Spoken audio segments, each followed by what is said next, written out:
Hello, everybody. Welcome to Kusogrande Live at AGDQ 2026. Good to see you all.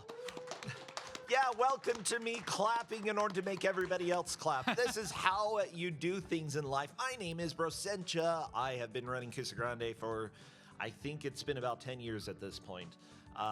Yeah, we're going to be starting the 9th main tournament, but as tradition at GDQ at this point, we have Kuso Live, a week-long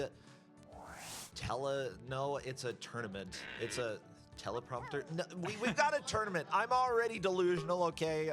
This is looking great for the rest of the week.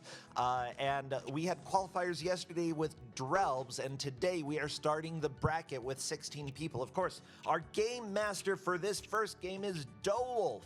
Hello, hello. Yes, Dowolf, you've chosen Lemmings Paintball, a Lemmings game that I actually haven't played or seen. So this is going to be, I was going to say fun, but I'm also seeing this. Well, there is the fun levels. We're skipping those and we're going straight to tricky. Ah, tricky. Well, perfect. Are both of our players ready?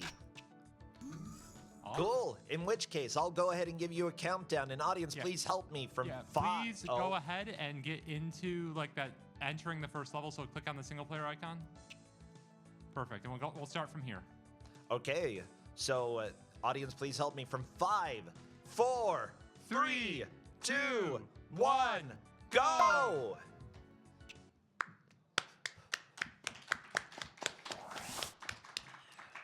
Well, it's paint time. Yeah, so Lemmings Paintball. This game is a wonderful 96 PC game, and it's pretty simple. Like, you have lemmings, you have paint, you have balls, you're trying to hit people with them. Yeah, so there's so many sound effects. Oh, there are a lot of guns. And okay, so Lemming just got shot over on Spiralis' screen. When a Lemming is shot, they are dead. They will not respawn. That Lemming is now dead forever. Goal is to just collect all the flags and not follow up of the narrow passageways. Nice. Okay, so so both players have already had a game over. Good start. Okay, welcome to Kusogrande. Occasionally, after 30 seconds, you have a game over. Like, that is just the nature of the beast here, you know. Here's the deal. This might be a game that some people enjoyed when they were young, thought was a classic, maybe. I loved this game as a kid. Kid me didn't make good choices, apparently, but I did love this game. Okay, well, so what's the big problem? I think some people here are already seeing what some of the problems are. Yeah, so the biggest problem is just it is incredibly hard to control. Yeah, I see. They keep accidentally walking off the edge of the ground and falling into the lava. Yeah, I presume it's all lava. the red squares are death. So it does look like Spiralis has gotten the gate open. So now we just have to get past, the hordes of lemmings. Yeah, how does this control? I mean, we've got mouse controls, but are there keyboard controls as well? I mean, you have like RTS keyboard controls, so like you can select your lemmings with 1, 2, 3, 4. That's basically it. Gotcha. Yeah, that is a level complete for Spiralis. Very nice, Spiralis. Spiralis. Excuse me, Spiralis. Yeah. Okay. Sorry, names are hard. But yeah. So now we have 3 lemmings. We're controlling all 3 of them at once. You can do that. When you do, they will all shoot at the same time. You do have a finite amount of ammo. And you have these little paintballs that you see Spiralis picking up for just more ammo. How do you see how much ammo you have? That is the little bar at the bottom next to the lemming. I thought that was health. Oh, there's no health in this game. If you get hit, you're dead. Oh, like real paintball. Yes. I don't know. I see people do paintball stuff and then they get shot and they just have to sit there. Okay, I have also never played real paintball and did not know. Yeah, is paintball mostly just sitting there after you got shot and then you're like, well, I don't get to do anything because I got shot? Ooh, looks like Spiralis just lost 2 of their lemmings to a single enemy. That is really unfortunate.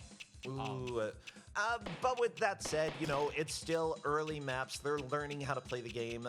It's not a huge deal, especially if you manage to get get a game over super quickly, then you can hop back into the level and start learning how to play it again. Yeah, so Spirialis is figuring something out here. Any given lemming can only claim one flag.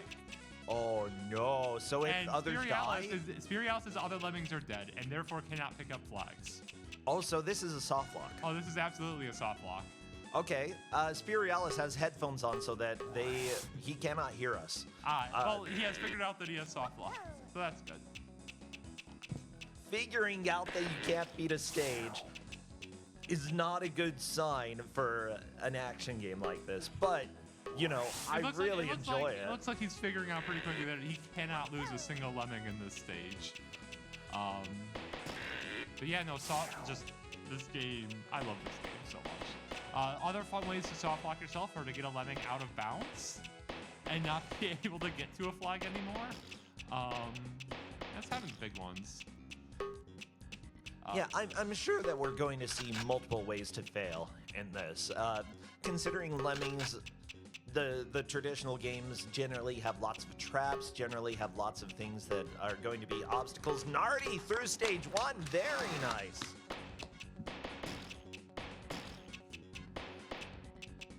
Back into the action for Nardi, catching back up to stage 2. Now, Spirialis is the one who yesterday managed to clear Drelbs, the only person to make it past stage 4, and in fact made it past stage 8 and saw the ending of the game. Yeah, on that attempt, we saw Spirialis do what is very smart, just take one lemming, just focus on clearing all the enemies, and then picking up all the flags from there is pretty straightforward.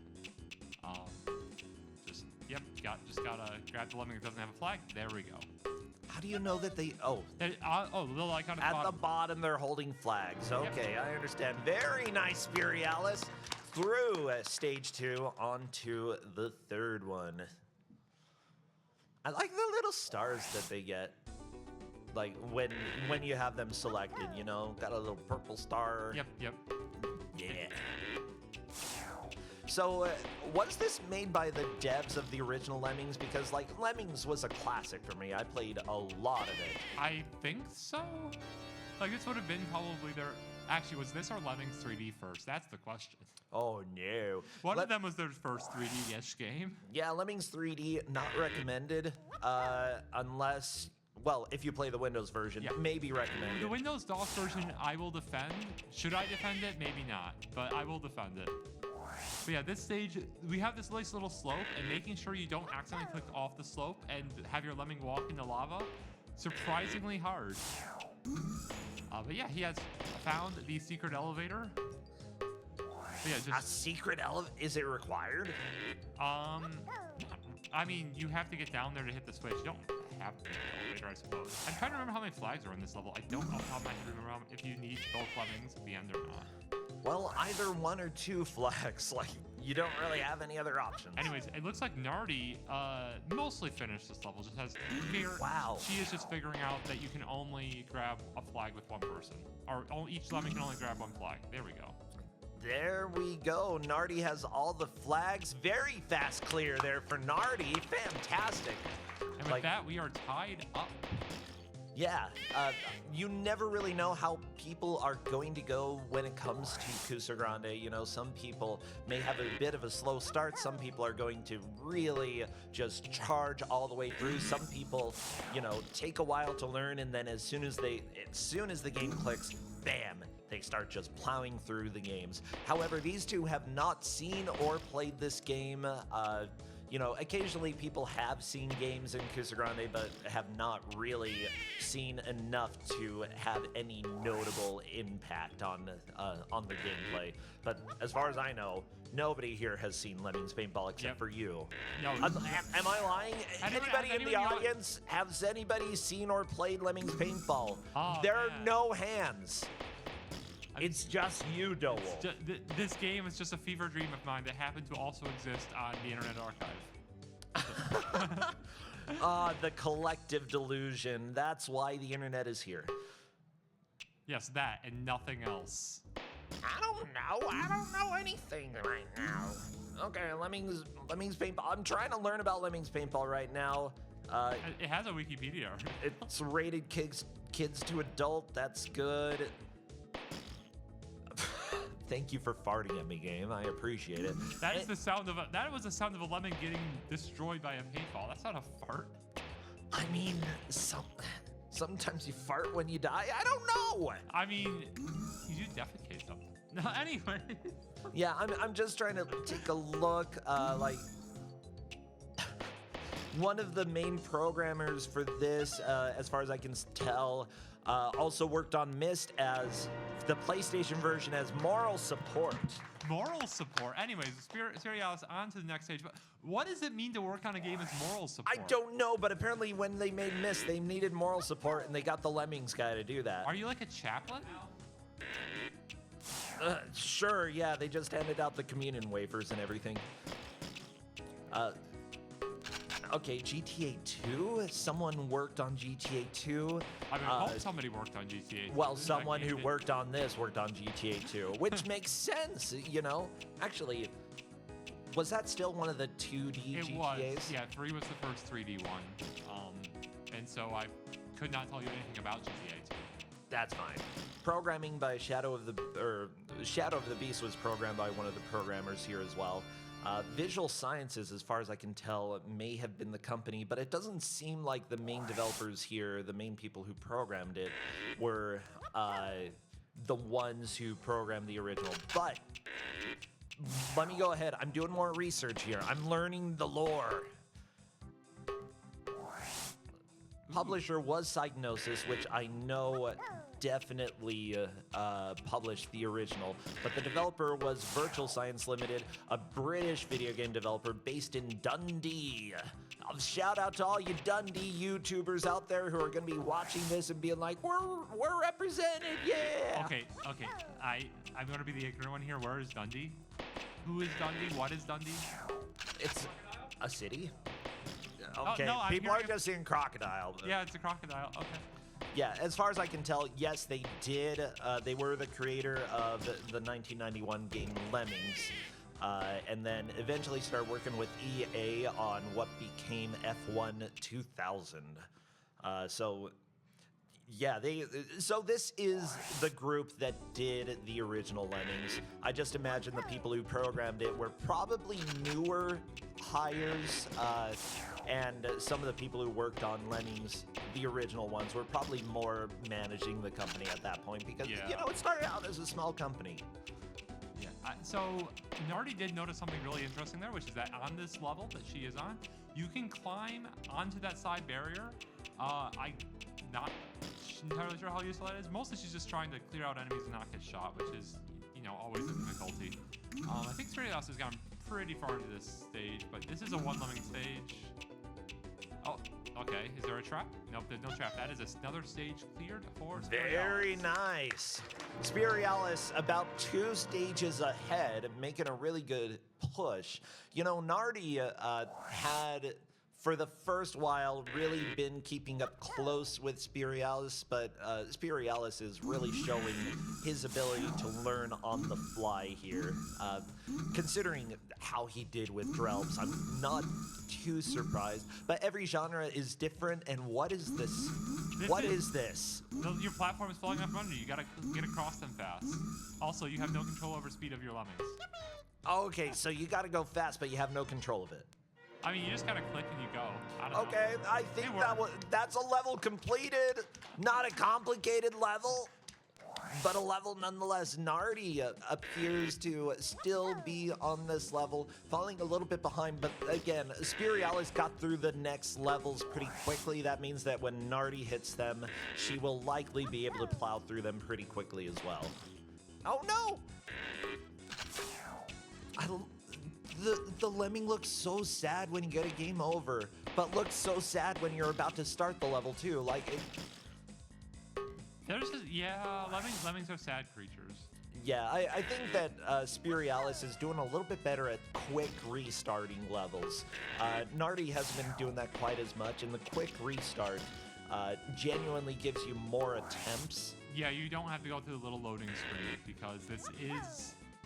I mean, the loading screens are going to be faster than they would have been back in the ancient year of 96. Ah, yes, back in ye old day, 1996. Yeah. Bro, there are people at this event who are not born yet when this Oh game came no, out. that's true. Yeah. How does that make us feel? I'm gonna get to the point. There are probably people here who, I started being involved in speedrunning before they were born. Oh no, I'm Oh, getting no. gray hair. My beard's turning gray. Oh no. Oh no. I'm 40. Yeah, just FYI. But yeah, like some of us have been around for quite a while. Now, I've been around since 2011, whenever the first SGDQ was, because I happened to be living at the venue. That's how I got involved, and now it's my life and my job. It looks like Nardi has cleared out all the enemies, but she doesn't see how to make it to the end of the stage anymore. I think it's actually now. I think she's soft locked. Yeah, she's soft locked on this stage. She does need 2 lemmings to clear this stage. Yeah, that's a little bit of a difficulty, like knowing when you need to start over. And a lot of modern games really try to make sure that there is not a way to soft lock. But back, I'd say on DOS, especially on DOS during the 90s, that was no guarantee. A lot of games had like a quick reset button because they knew you were probably going to get stuck in a wall or you were probably going to get stuck somehow. Well, I mean, some of it was just, experiment. There were a lot more experimental games on DOS, and those are going to be games that can probably soft lock yourself more. But also, why does Brain? Yeah, same. Why does Brain? Well, I'm thinking like games that came out on DOS, like platformers and such, didn't have nearly as reliable physics as the NES. Hey, there we go, Spirialis through another level. Continuing on, but like even the original Duke Nukem, which I consider a classic game, it's kind of janky. Well, it took a while for people to figure out how to make a Windows DOS actually do side-scrolling, right? If memory serves. Yes. Like that was not obvious because it's not designed to do that. It was very much rough. I like the organ.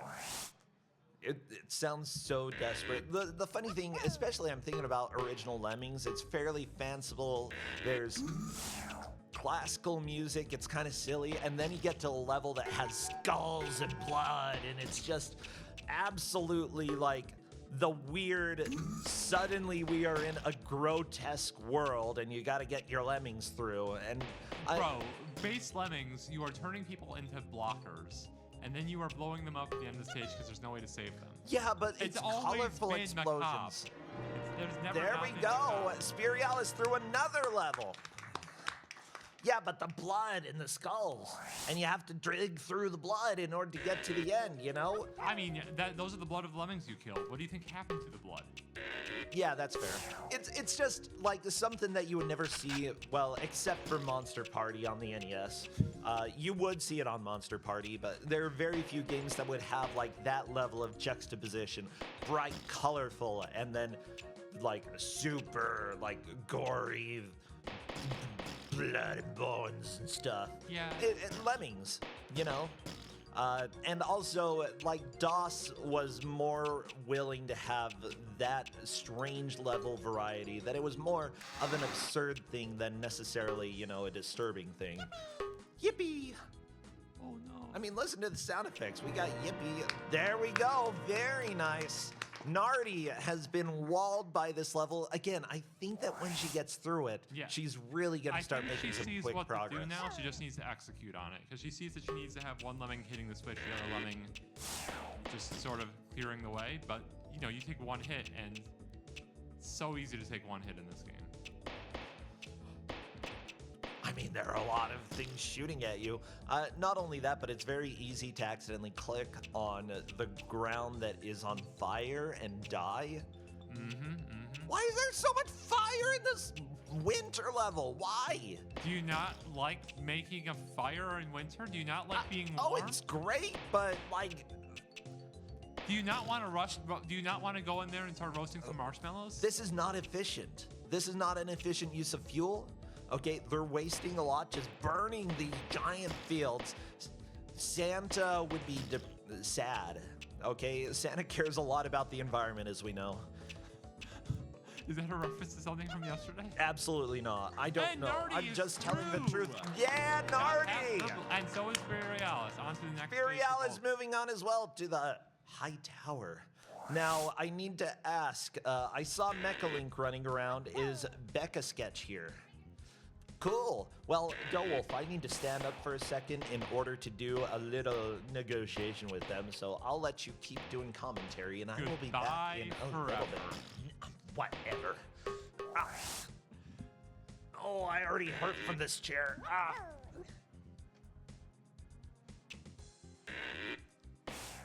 Alright, so now that I'm in charge of this stream, I'm sorry. First of all, I'm sorry. Second of all, yeah, so looks like Nardi being just very thorough. Yeah, at this point you've figured out you need to make sure all the enemy lemmings are dead. You need to be just making sure to move nice and steady. Don't let yourself get shot. This is a one lemming stage, so you don't have to like worry about your.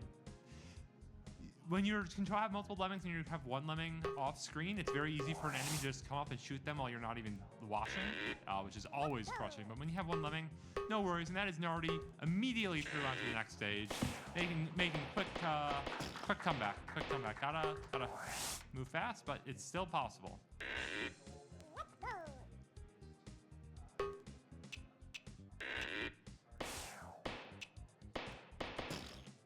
And as the lava is rude, immediately runs into it. That is unfortunate.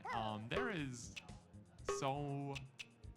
This is a level that I was actually kind of surprised Furialis immediately succeeded on, because this is, if you don't click exactly in the right spot, you will just sort of stop moving, or if you slightly off on the angle, you'll run into lava.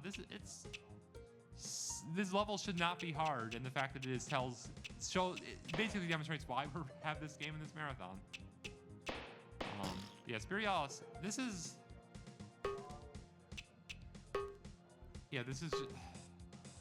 think what you're supposed to do is you're supposed to jump down onto that moving platform and then just go from there. That seems so rude. Is there fall damage? I don't remember if there's fall damage in this game. And that is another level through for Nardi. Very nice.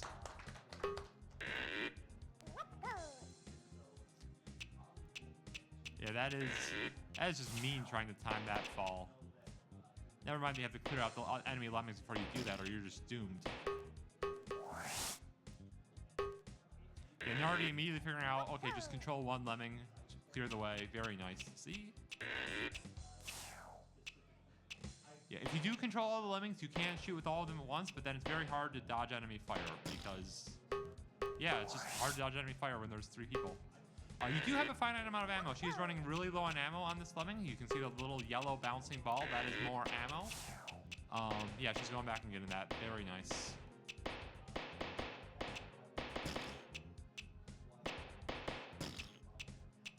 Okay, let's see if Furialis has cleared the way. Can he get off of this high platform?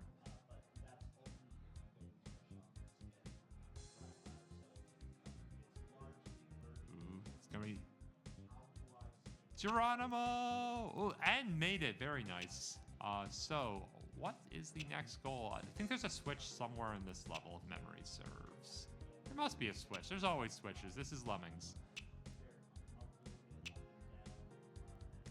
Nardi sees that enemy lemming. Oh, she ran straight into a landmine. That is unfortunate. Why are there landmines in this game? Who knows? But the easy path was in fact a trap. And I am not sure if there's 2 or 3 flags. Looks like there's only 2 flags, so she's not soft locked yet. Oh, but that lemming sees her.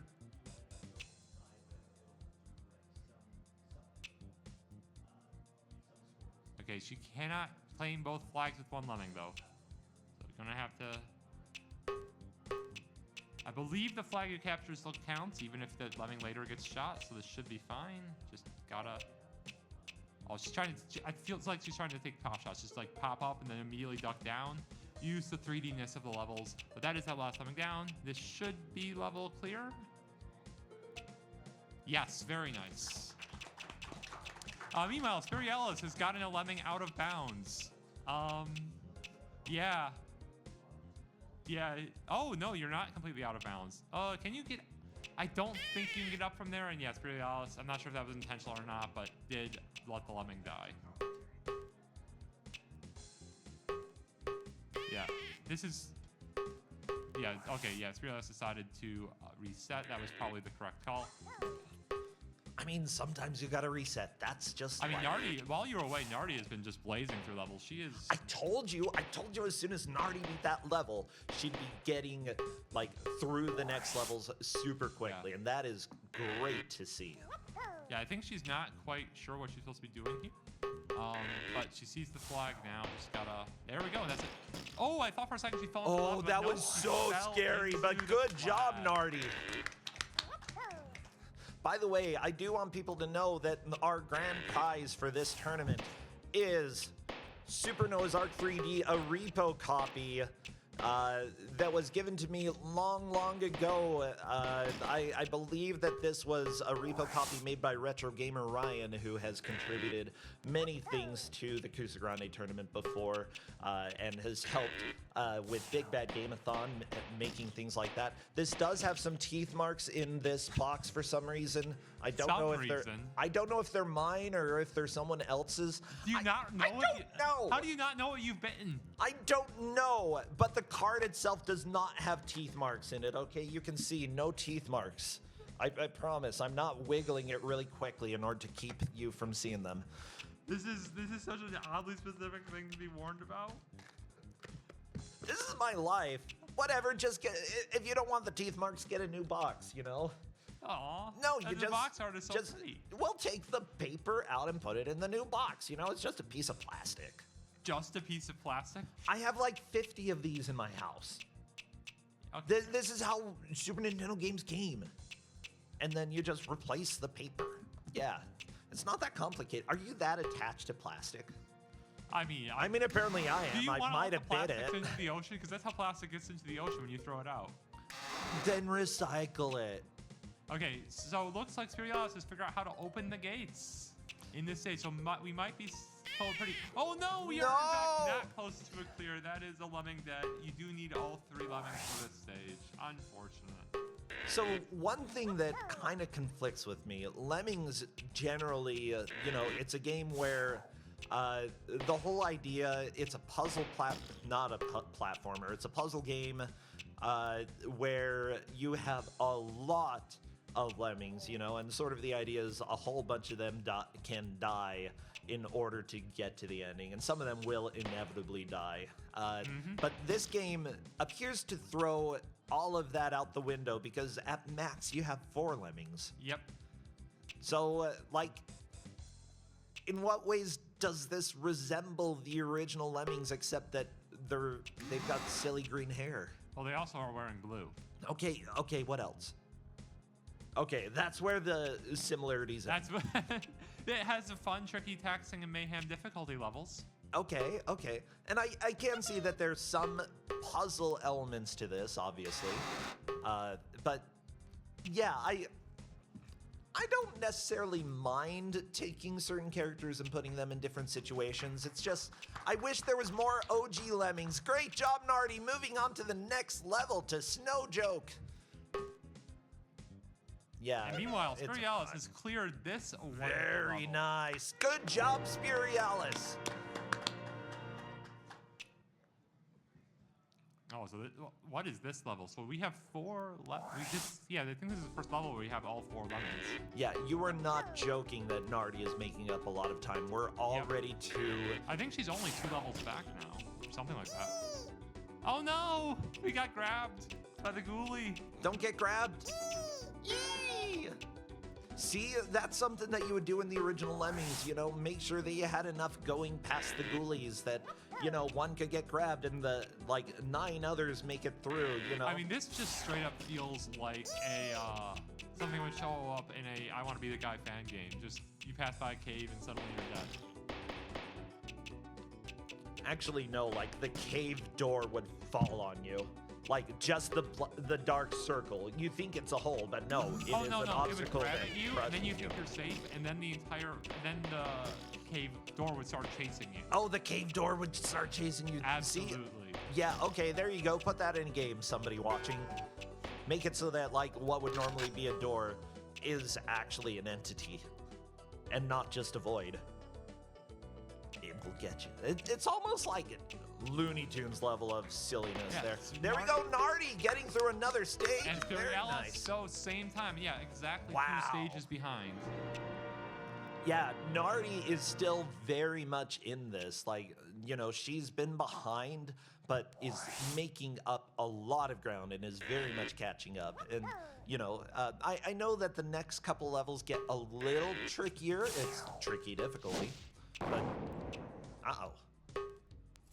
Okay, Hey, Spirialis got a key. Yep, that key is attached to one lemming, so you probably don't want to let that lemming die. I'm sorry, the sound effects, like, There were only so many sound effects in 1996. It was a different time. it's true. I mean, the number of games that I played that had random samples from, like, Looney Tunes or The Simpsons, you know? Having Homer go, woohoo! Oh, yes, yes, yes. You know that sound effect, Oh, right? absolutely. And then, you know, if there's a Looney Tunes sound effect, 99% of the time, it's me, me. But for me, it is like the sound that they're using for like the switches. That is the sound of the doors in Doom, and I will always Yes. associate that with the doors in Doom. What's funny is that even today, like when doors open in Doom and then close, the sound of a door closing, I still hear that in media. Still. And also, fun fact, Doom, the imps make a sound, I believe when you kill them, that makes the same sound as the camel in The Prince of Egypt, the old cartoon about Really? Moses. Yes. For sure. You need to go and watch whatever scene it is that has a camel about halfway through or so. It And takes you place will in the hear the desert. Doom sound effect. Bro, I need more specifics. It takes place in desert. There must be so many camels in that movie. Okay, it's when he leaves Egypt, or when he leaves the Pharaoh, and he's like, "Oh, I'm so sad because, you know, it turns out that being a Pharaoh is bad." And then the desert people are like, "Yo, you can be happy, you can be a good guy." And then they go through the sequence of him aging and like becoming a decent guy. It's right around that area of the movie. Okay. Recommended. Go and check it out. You will hear the imp sound effect. Are you just tricking people into watching this movie by telling them it has an imp sound effect? I'm not Christian, no. I mean, isn't It's no, still more a good Jewish movie. than Christian, right? What? More Jewish than Christian. I guess it's the same. Whatever. No, it's not the same. Oh my god. I mean, the story of Moses is the same for both. Yeah, sort of. Well, let's just say it can be multi-denominational. I don't know. You can watch it as an atheist. You can still watch it. It's fine. It is a good movie. It is a good movie. Yeah, the music rocks. I still think of it sometimes. Oh, I actually just have the "Let My People Go" song stuck in my head right now. Ever since you started talking about it. Thus saith the Lord. The Lord. I don't know. The lard. I feel like you have to be not from Utah to say, hey, the Lord. Anyways, Nardi, getting into this.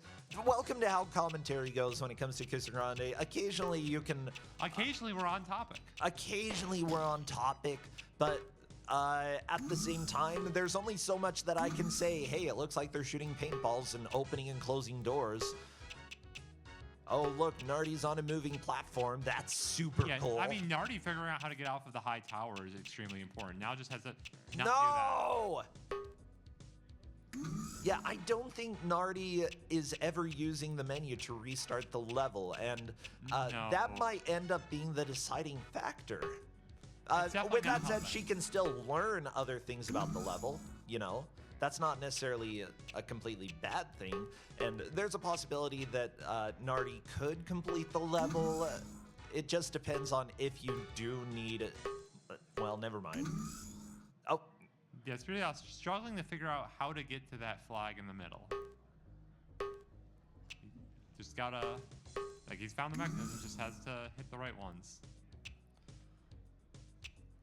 yeah, I just hear that door opening sound from Doom, and then So good. I'm imagining or whatever sound the enemies make when they aggro.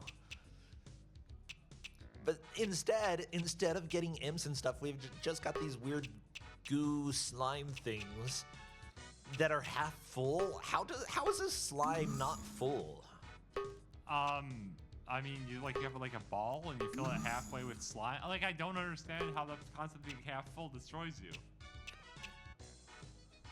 Like, look at this. You see this container? This container is half full right now. You could destroy me with that. No, don't do it, Wolf. How dare you? Ooh, Spirialis ran out of time, which I think is the first time that we've seen a time out. Yes, there is a timer. It's counting down. I don't know why this game has a timer. It doesn't need a timer at all, but that's where we are.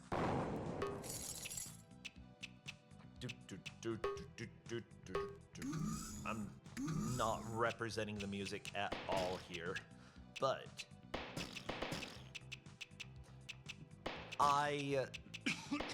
you know what? I think that I would have had fun with this game as a kid. I absolutely did. Like, it's addicting. Yeah, it feels wrong that it's a lemming game. From Nardi. Very nice, Nardi. Only a one level difference, and Spirialis really struggling to figure out how to get to that flag. Yeah, and I know that we are getting a little bit close to time here. That, if I'm not mistaken, is it under 15 minutes at this point? Almost 15 minutes left, it looks like. We're at about the 35-minute mark. So, you know, still a decent amount of time to go. And Gonna hold this up for about 30 seconds. gotcha. Yeah, Tech said they were gonna tell me 15 minutes left in about 30 seconds. So, you know, we're getting close to that point. I was just being greedy and wanted to be like, hey, Tech, I'm just taking a peek over at your notes there. Okay. Ooh, Nardi discovering she can just walk out of bounds, but can she get back in bounds? I'm not sure. We'll find out.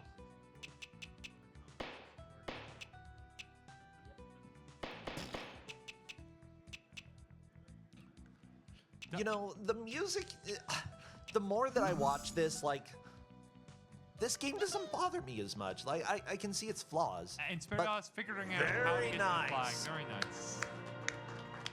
But, like, that's the thing with the tournament that we have here. There are games that on their face can be flawed, have some issues, but that the more that you dig into them, the more that you experience them, the more you kind of like them.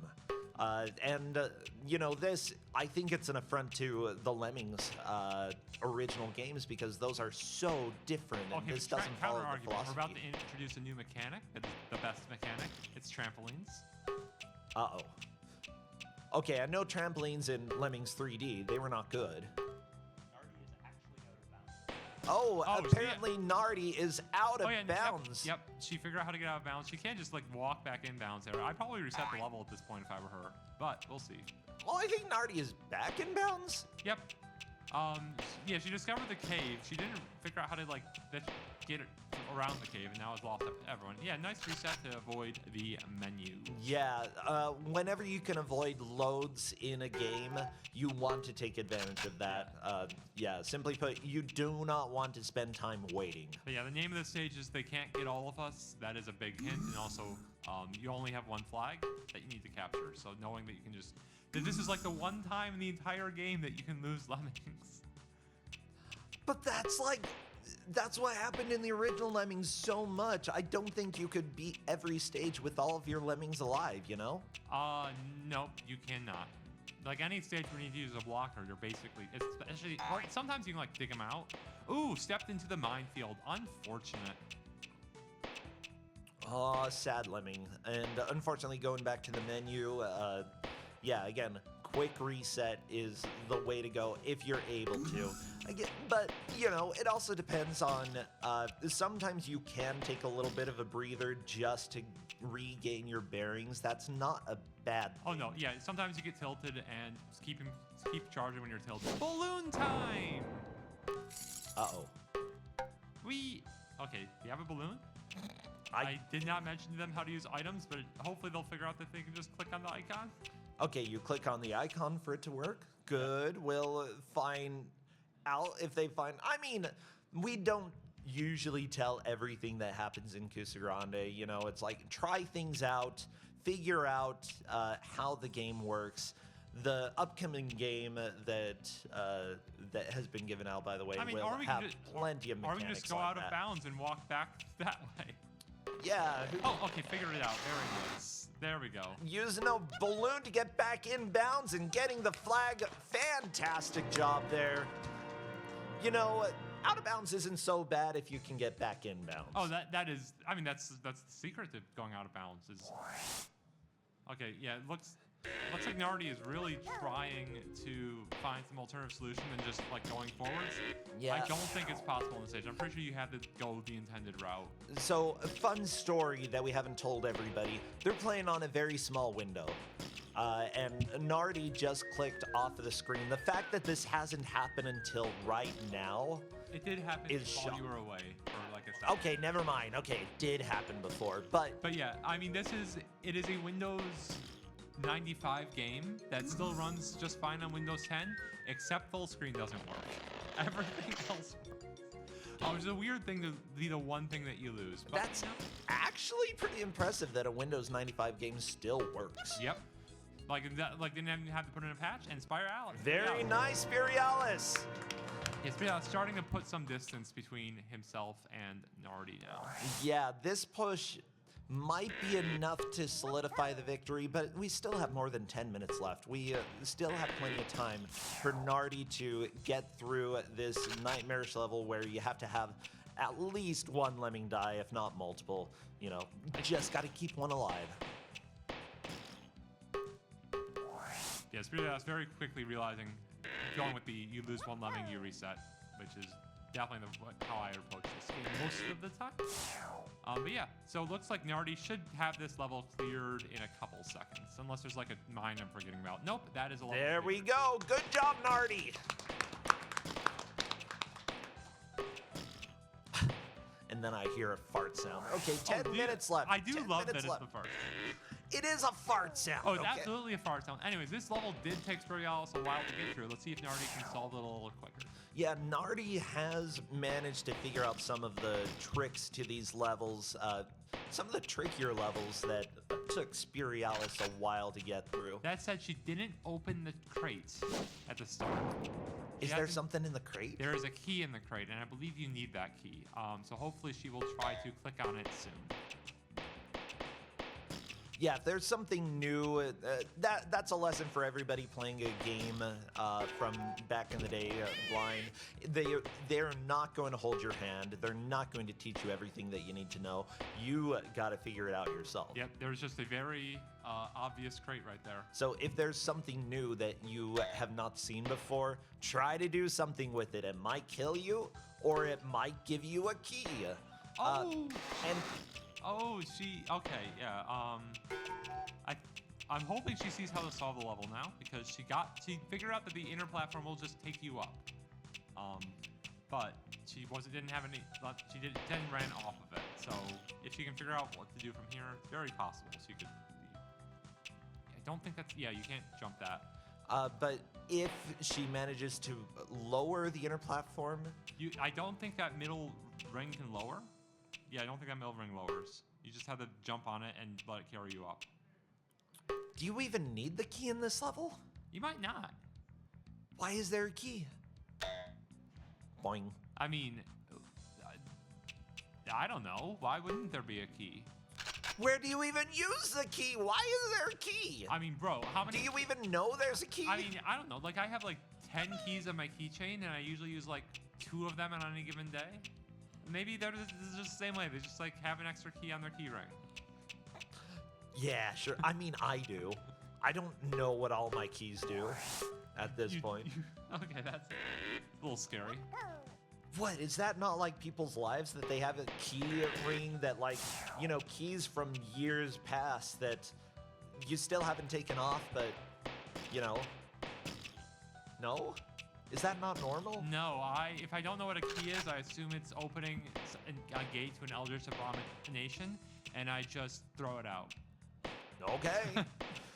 Fine. I mean, I don't like having extra keys. Do you keys. want to accidentally open It's like a my portal? cutting key, you know? If I need to, like, open up a cardboard box, that has packing tape on it, and I don't have a knife, I pull out my cutting key. Why not just have a Swiss Army knife on your keyring? Because I have a key. Why would I need a knife? I've got a key.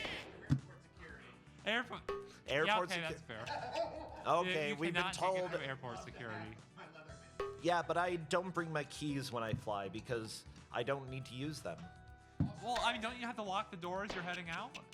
Oh, I guess you do. no, I left my husband home. He can lock the door. Hey, Fair, if you're fair. he's not gonna watch this video. It's fine. If you are watching, by the way, thank you for actually watching anything that I've created. Yeah, Nardi just if she just runs towards that central platform, she will get out. I think, even if she hasn't figured out how to open up crates. For lemmings and a flag. Okay, Spirialis moving on. Yeah, I think Nardi will probably be able to finish this. Nardi still hasn't figured out the key, right? She has not. No. That's okay. You don't, like I said, you don't need a key. Doesn't look like you do. Yeah, just gotta stand in that inner circle, and it'll take you up. You just sort of have to play this like it's a puzzle game. Yeah.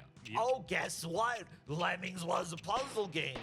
Lemmings Pinball can have puzzle elements too. Wow. No, she jumped off. Well, okay, don't do that. Sure, she must see what the solution is now, though. She must. I do. I mean, you told me what the solution is, but Oh, okay. Okay. Well, she tried to interact with the box there a bit, but just didn't actually click on it. I guess I don't. She tried.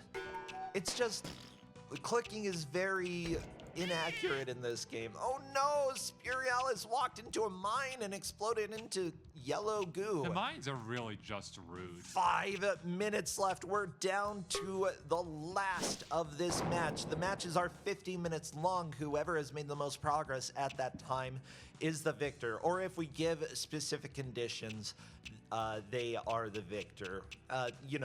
We had a point match yesterday when we were doing qualifiers. The highest scores ended up in the tournament. This match here is just trying to speedrun and make as much progress. Although when you are doing a blind run and a blind attempt, you have to play it fairly differently from how you would with a normal speed run, because you don't know what's going to happen. You don't know what's going to kill you. Having consistent progress is more important than having fast progress. And we've seen both of the players really learning how each stage works. And I think Spirialis has just kind of surprised me with how he's done. Yeah, the game, he just clicked with the game in a really fantastic way. Yeah, he clicked with the game yesterday too. There's like, as far as I know, this is Spirialis' first time in one of the Kusogrande tournaments, and there are some people who somehow are just strangely good at it for no identifiable reason whatsoever, and it's always fun to see those people. I never know when they're going to show up, but they show up. Yep. Okay. You know, I was watching the very start of that, and you were just saying no one's gonna clear this game. It took me years to clear this game, and then suddenly It did. It's, it's a tough game. I've played it once. yeah, upon a can time. you imagine having a game that you had played for 30 years before you beat it, and then somebody comes and the first day that they touch it, the second attempt that they play through it, they clear the game, and I'm like, shaking my head. How dare you, Spirialis, showing me up my entire life just thrown away like that by you. 5 minutes on stage. How dare you? I love it. It's so good. Yippee! Yippee! Yeah, you can clap for that. That's great. This continuous push that Spirialis is making is fantastic. Spirialis will end up being the winner. I do want people to know, though, that Nardi has played in Kusa Live before and has made it to qualifiers before as well. It's just fantastic to see her back and really making a good push through this. It's just sometimes your competitor ends up really clicking with the game. Yep. but both of them have done a great job here. I mean, okay, yes, as Tech said, they are doing a lot of clicking, and I'm sure everybody can hear that. It was a joke, yeah. Our tech people are funny.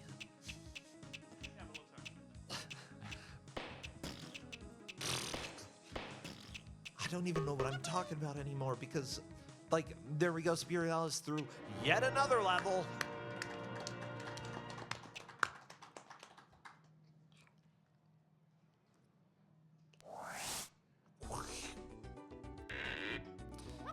One thing that I loved about the original Lemmings as well is the various MIDI adaptations of classical music, some of the original tunes. Like, I still think of them. It's funny to, like, hear some of the songs in that and be like, oh yeah, back when I was young and Mormon and before I came out as gay, you know, I remember singing hymns to this. Yeah, for a lot of those classical songs, that was my first time hearing those melodies, which was maybe not the best way, but it was the greatest way of hearing them, I think. There's one minuet left. Did you spell it minuet? Oh, no, it says min left. Okay. I'm tired. One mean left. One mean. How dare you? Tech, why would you be mean to us? Yeah, we are. Well, oh. okay, we're gonna have to pick this one last meanness very... Oh no, Nari jumped off again. Oh, poor Nardi. But with that said, it's understandable that she got a little bit walled by this level. It took Spirialis a while to get through it. It's a very tricky level, yeah. I mean, the difficulty is tricky, so it's understandable. I mean, this feels straight up taxing.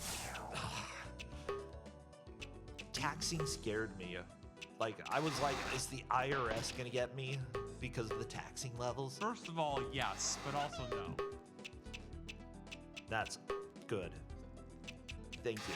Yeah, the IRS will not get you if you play Lemmings. But with that said, that is time, everybody! Congratulations! Great job to both of the players! That is time, and Spirialis is our victor today, having made it through a strange number of levels. Nardi was very close to Spirialis multiple times, but then unfortunately, especially this level that you're on right now, ended up being a big wall and Spirialis ran away with it. But with that said, there were moments where it got pretty close and it got really exciting for us. So thank you so much, Spirialis. You will be moving on and playing on Thursday. So we will make sure that you get scheduled. Otherwise, we'll take a small break and get ready for game number 2 of the day. Give them another hand.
Welcome everybody to the next game of Kuso Live.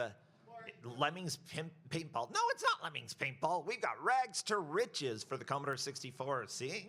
Our tech person is right on top of it. I will have Wolf coming back to do commentary with me, but Wolf is being kind and grabbing me a little snack, and I very much appreciate this. With Rags to Riches, what we are doing is a high dollar score here. So we are trying to get as much money as possible. That is the goal. Yes, make me money, money, money. Probably gonna make more money than I have in my account, gotta be honest. Well, are you two ready to begin? In that case, let's go ahead. Audience, please help me with the countdown from 5, 4, 3, 2, 1, go! And here we are. Ooh. So, you are this lovely guy. I call him Tubbs McGee because he's just kind of adorable. Ah, there we go. We've got the sweet music. Rags to Riches, a game about you having $0 and trying to figure out how to actually survive. You start out with a little rest food and you start out with a little alcohol. And unfortunately, all of that runs out very quickly. If you just walk to the left, which Mechalink is doing, Mechalink might quickly find out that death awaits. Yeah, there's no way Mechalink's dead. I love Kusogrande. You live for just a few seconds and then you get a game over. Okay, Mechalink has decided to walk away from the city. We'll see what happens. Becca, meanwhile, got a little rest food. That's always good. Now, I'm going to be counting the money value at the bottom, even though technically the dollars that appear in their inventory are money. It's not really locked away in the bank. Not the IRS! That's really early to see the IRS. Wow, I mean, we had tax fraud yesterday during Drelbs, and now we've got the IRS showing up here. IRS is what I would consider a late game enemy. Generally, you don't need to worry too much about them when you are picking up bottles from the street. It looks like Becca Sketch managed to go into the pawn shop, get a little bit of money. The pawn shop, you can sell train tickets. Which they don't know that they have train tickets. However, Becca managed to go into the soup kitchen, opens at 11 a.m. Great way to stay alive when you are living on the streets and when you look as dapper as this guy. Okay, buying some subway tickets.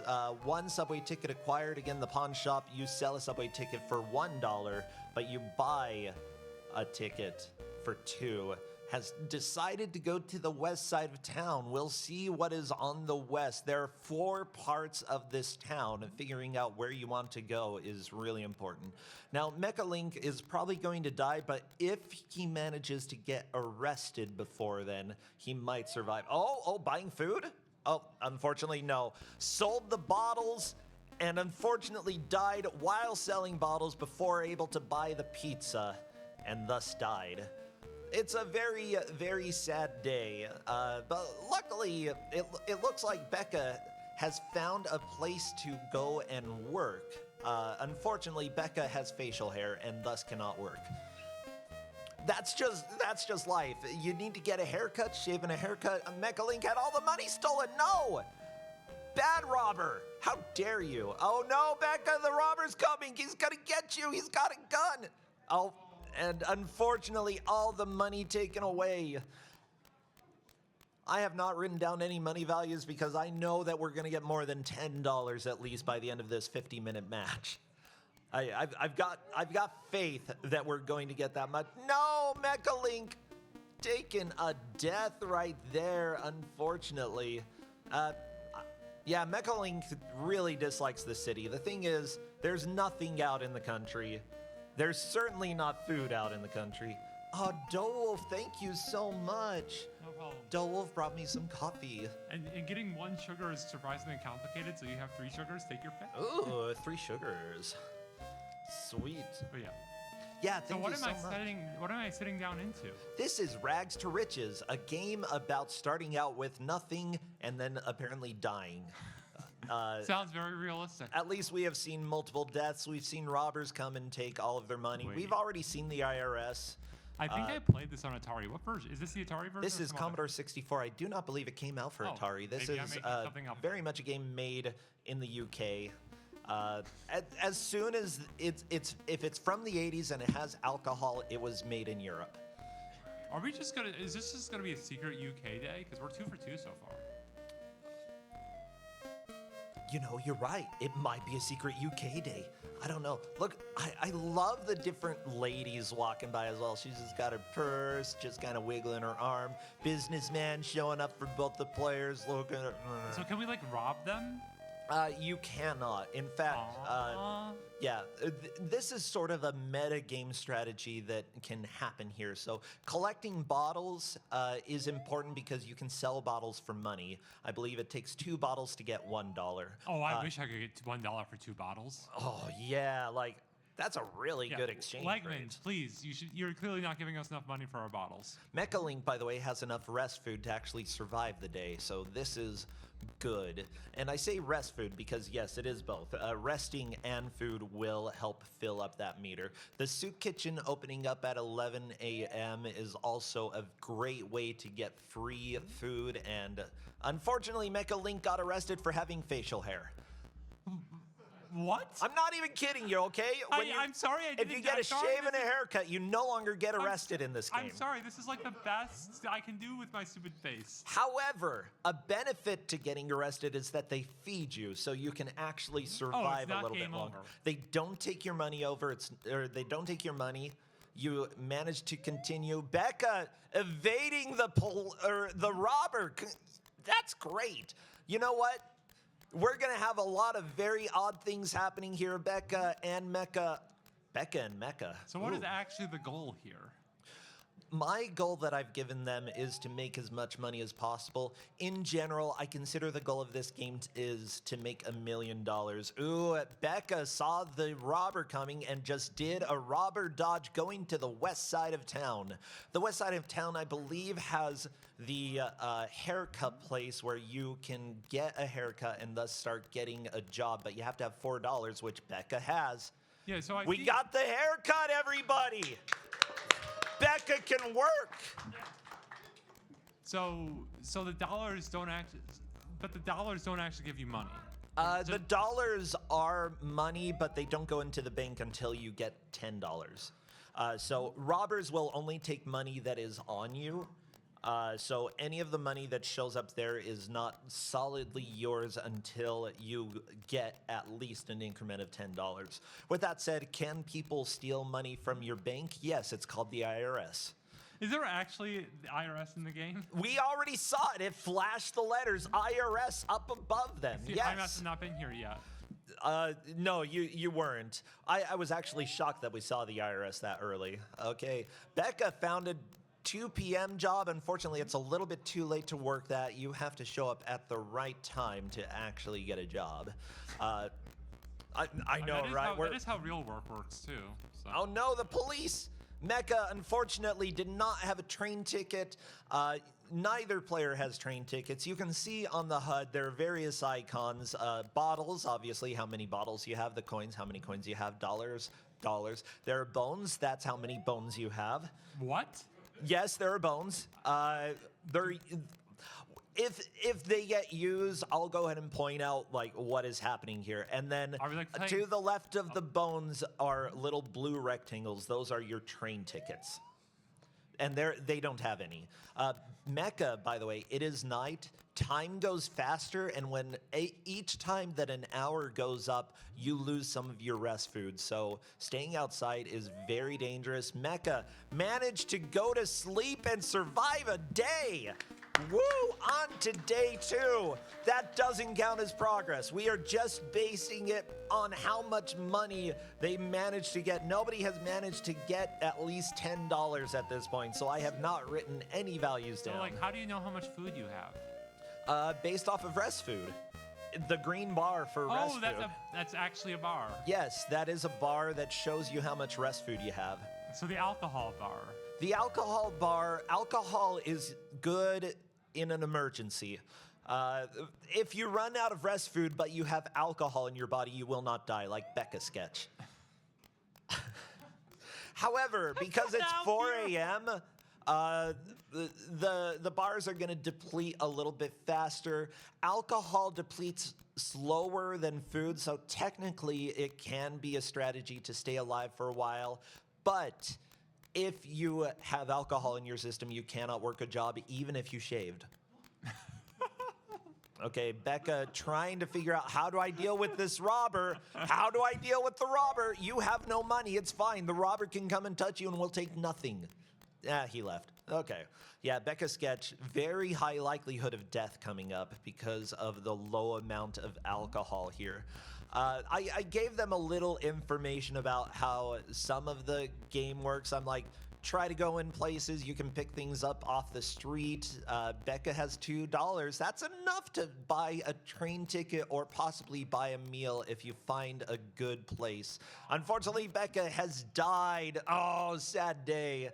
Mecca going and getting I think selling some bottles in order to get $1. I've seen a total of $7 so far, which is not a lot of money. You can't really buy much except for a little rest food. Soup kitchen for Mecha Link, always a good place to go. So here's the deal. The general flow of this game, there are ways to get money when you cannot get a job. The main way is with bones. You collect a bone, you go to the junkyard, because there's a dog in the junkyard. You give the dog a bone and you take 2 bottles. And then you can go to a store and sell those bottles for $1. That's probably one of the fastest ways to make money when you have no ability to get a job. Another way is to find $1 on the ground and exploit a sort of, not really a glitch, but more of a bug in order to get infinite dollars spawning there. The unfortunate thing is that it takes a while, so you have to go back and forth and deal with just, am I going to starve while I'm spawning infinite dollars? And oh no, Mecha picked up the $1 and immediately lost it to the robber. How dare you, you butt? Not again. Oh, No. okay. Delay Okay. picking up the $1 this time. We're good. You have one whole buckaroo. Yeah, unfortunately, like in the city park area, I believe this is the east side of town, if I'm not mistaken. Robbers appear here fairly frequently. You're not going to get the IRS very often, but the robbers will show up and take any money that is on you. Now, one trick that you might start noticing is that if there is an NPC on the screen that is not trying to rob you, no other NPCs will show up. And so Sprite limit to the rescue. yes, sprite and character limit definitely helps here. So paying attention to your environment, walking with some of the friendly NPCs can help, especially if you have a lot of money. Ooh, Mecha trying to dip into Nate's wine, but it's closed. It's night. You can't buy wine at night except in some specific places. The Roach Hotel is $2 per night. Unfortunately, Mecha has no dollars, 9 coins. Oh, there's $1. There we go. Unfortunately, can't buy any bones at night. But I think that the convenience store, Stan's Market might technically be open. We'll see. Nope. Goodbye, $1. That's okay. You can get some bottles if you go into the junkyard here. Oh, unfortunate. Oh, I saw the dog. Rawr. No, it's a little bit precise where you need to go in order to actually enter a place. You can go into the junkyard. You just have to go where the door is. Okay, but where's the door? At the door-shaped location. But if you are like a little bit too far to the right or a little bit too far to the left, like the higher up place thing, right there. Yep. There we go. Mecha got a bottle out of that. You get 2 bottles, but Mecha had 4. Your cap is 5. It doesn't really You tell can sell them at Stan's Market for $1. 5 bottles equals $1. There we go. Mecha Link using that $1 at Stan's Market in order to get a little food, which is great. The junkyard right next to a place where you can sell junk. and you can come over here. For the junkyard, when you have 5 bones, actually 1 bone you get 5 bottles out of. So if you go and buy bones, you get 5 bones. You can make $5 off of it, end up turning a profit over time. Now, of course, these players, they're just figuring out how the game works. There's the IRS for Becca. It's not too much of a concern, though, because Becca has basically $3 and none of it in the bank, so the IRS can't do anything.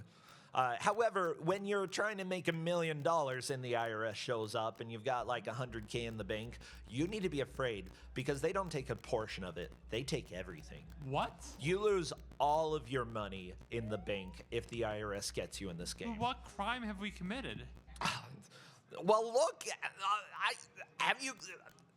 like the main crime in this game is having facial hair. Like, what do you think?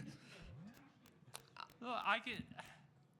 But we shaved, presumably at some point in the game. Becca did shave, but then died, and thus grew facial hair again. Is there a day limit? We're already in day 3 for Mecha Link, and I don't have $0. I've never reached a day limit playing this. No, and if you reach $1 million in this game, it actually rolls over. Oh. So you don't ever actually see that you made $1 million, but it's the most logical goal.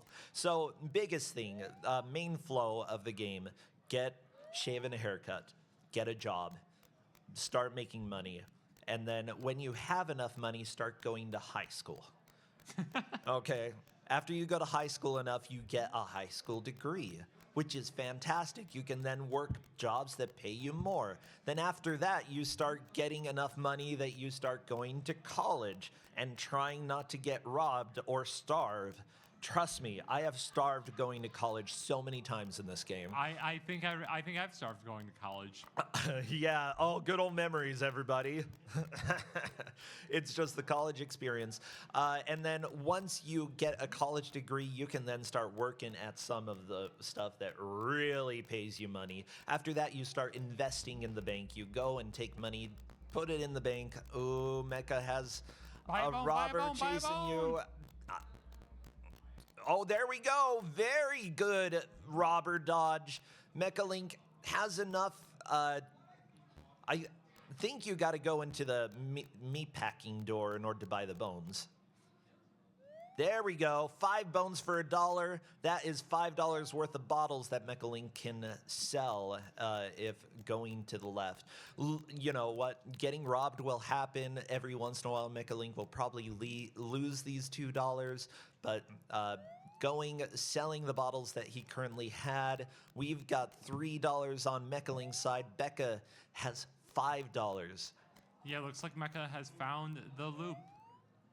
Yes, this is a fantastic loop. We might get to the point, we're going to get about $8 at this point. Not enough to put into the bank. You got to have multiples of 10. Oh no, Stan's Market closed. It's 8 p.m. You can't do anything during that. It's amazing how fast the sunset is in this city. I know, it's just...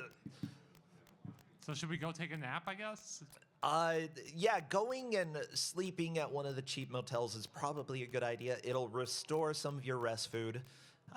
Eventually, you can start renting apartments in this game, and those you pay a certain amount of money and you have that space that you can go into at any point for a week. You rent weekly for some reason. What?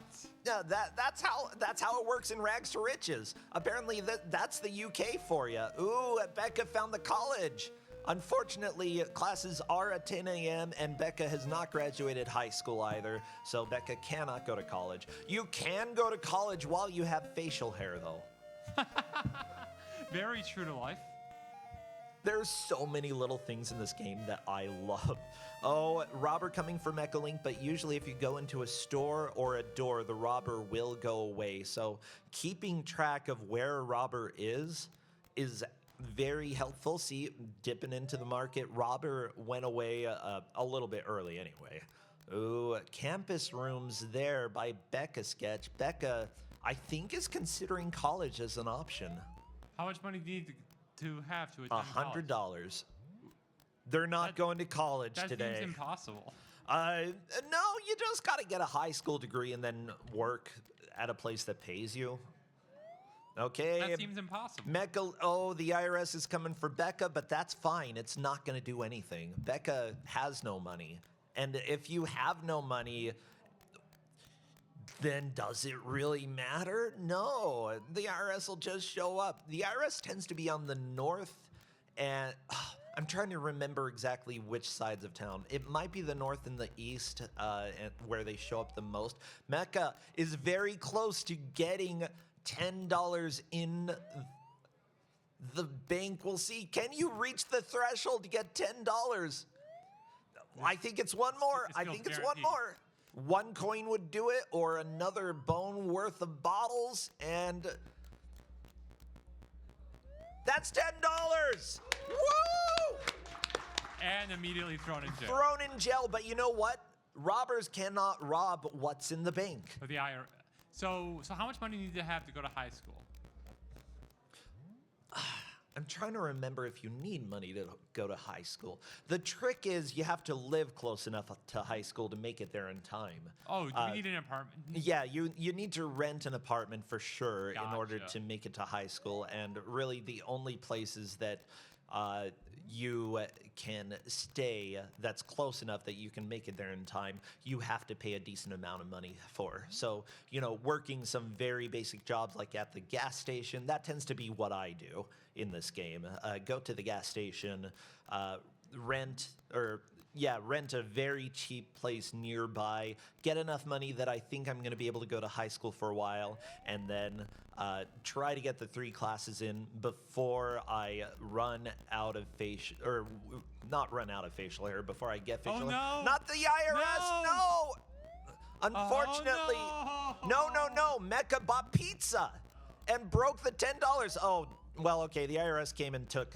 Wow. So, what just happened? Mecca had $10. The IRS almost got him, but he dipped in, grabbed a slice of pizza, broke that 10 into $9, and when you have $9 on your person, IRS doesn't take it. However, Mecca immediately picked up something that gave him $10 again. IRS showed up again, saw the $10 in the bank, and took it away. Thus, Mecca is down to $0. However, we are going for the high score, aka the most money that they have at any given time. Mecca has had $10, and I am writing that down as our current high. $10. Everybody, this feels like my life right now. I gotta be honest. Hey, as it turns out, if you're a Twitch partner, you're not necessarily rolling in the dough. Sometimes you are like Tubbs McGee here. I just named him that, okay? That's my name It's for him. fine. Your facial hair looks fantastic. Hey, I shaved a little bit. You think I can get a job like this? Mecha Link, actually going to jail at night is not a bad thing because jail feeds you. Okay, Becca dipping in, getting a haircut. Becca can get a job. If she can survive the night and make it to the next day, then Becca has a chance of working a job. And jobs are really the way that you start making income in here. So, the players are hopefully mapping out the different areas that they've been to, understanding, okay, this place has a job at this specific time. You can end up working 2 jobs in a single day if you plan your route just right, and thus making a decent amount of money. But it takes understanding the city. The players will probably only begin to start making really good pushes about half an hour in when they start understanding how this game works. And that's part of why I love this game. It's absolutely a satire on our current system as of the 80s, a satire. It's funny that alcohol can save your life in this game in some situations.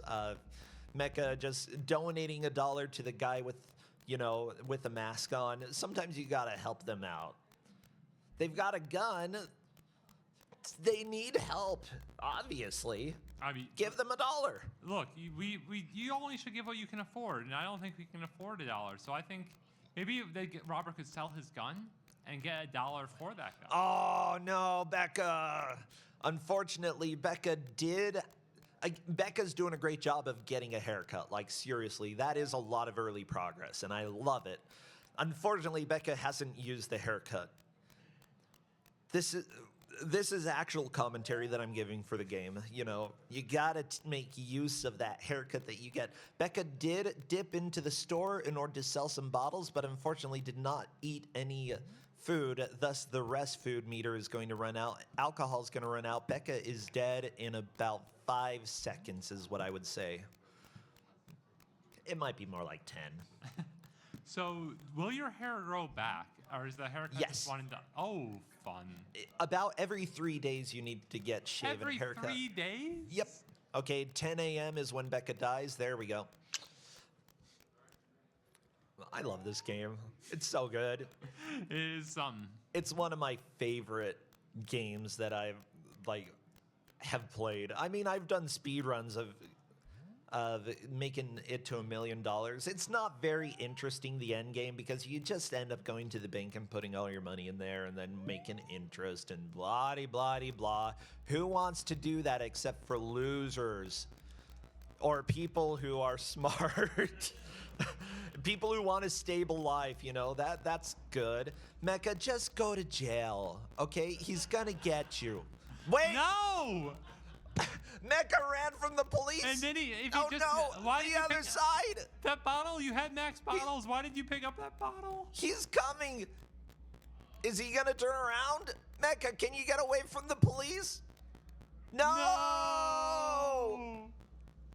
Oh, that running for nothing. Ah, that is life. Oh no, the police are back! You took about 5 steps away, and the police immediately want to take you. Well, Actually, yeah, pick up the first off, dollar you and get accept rest jail. food. Second off, you know, there are ways to evade the police. Dipping into a store or any other door generally makes anything that's trying to go after you go away. But we are close to sunset right now. I think it's what, 7? Is it 7 p.m.? 8 p.m. 8 p.m. Okay, so That's when most places shut down. You're not able to go and do much, and you want to dip into. oh, so this is Minneapolis, St. Paul. Got it. Well, I was going to say, if it was next to the old GDQ hotel, it would be like 2 p.m. that everything shuts down. Wait, the old SUDQ hotel? Yeah. There weren't anywhere place to go. No. Period. No, there was like one taco place and a pizza place that I would not eat at. Oh, the pizza place. You don't go there. Definitely a front for the mafia. We all know this. It actually might be true. It's since closed for real, I've heard. Well, good. Yeah, apparently we were the only people keeping them open. I think so. They were open for like 2 hours a day. I'm not even kidding you. And they weren't even lunch hours. They were just like 3 to 5 p.m. or something. What? Yeah. I never ate cheetah pizza, okay? No, I've never met anyone who's actually would admit to eating cheetah pizza. Maybe someone did and just won't admit to it. There we go. Mecha Link has found out that you can sell bottles to the winery there. They do need bottles. However, if you go into the winery with no bottles, and you have a little money, they will end up selling you alcohol, and you get a little bit drunk. And if you're trying to get a job, that's no good. Okay, Becca just getting surrounded by the police and robbers. Am I getting a spam phone call? Yeah. Ugh, Wow. I hate spam phone calls, okay? Spam them back. Oh no! What? No, Mecca, no! The robber took your money! But the robber ignored the dollar just sitting on the floor. So, the best attempt that I've seen so far is that Mecha Link has made $10. Yep. Are we only counting banked money, not on your person? I will start counting on your person because I told them flat out, make the amount of money or make the most amount of money. So I will keep track of it after the first $10. Mecha Link has already solidified $10. Yep. Yeah. I'm not going to count coins because I don't know. Do pennies count as money these days? Yeah, pennies aren't even real anymore. They're gone. You know, I lived in Brazil when they got rid of the 1-cent piece there. And that was like, it's fascinating to see what's happening here being very similar to what was happening there. That places are like, we're just going to we're going to round and figure it out from there. Yep. And, you know, there were places that, you know, they'd have different policies depending on where you went, and so it's strange, but it's not a bad thing. Becca unfortunately did not have a train ticket, tried to hop on the subway, and was not able to go to a different part of town, thus losing all the money to the robber. The thing is, this game feels very random when you play it, but there are consistent ways to start juking the various antagonists, the police, the robbers, the government. And Becca sketch, that's okay. I told them they were going to die many, many times. It's hard. It's a hard life. Mecha sees the IRS. The IRS is not going to do anything, luckily. Like, you have 1 penny. Well, I guess it's a dime. 10 dimes make a dollar. Okay, there's the police. That's actually good because when you are on the college side of town, there's basically nothing you can do when you don't have a high school degree. Go away from college, go somewhere else. Mecha Link wandering, picking up a coin. The robber not taking anything because Mecha has no dollars. But both Becca and Mecha, I love it, Becca and Mecha, they both have a train ticket, which after you make a little bit of money, you probably want to go to the west side where you can start getting a haircut and getting jobs. Of course, I do think that staying in this specific area of the town, it might be the south side. I'm going to say this is the south side of town, and if I'm incorrect, then I will try to fix it later.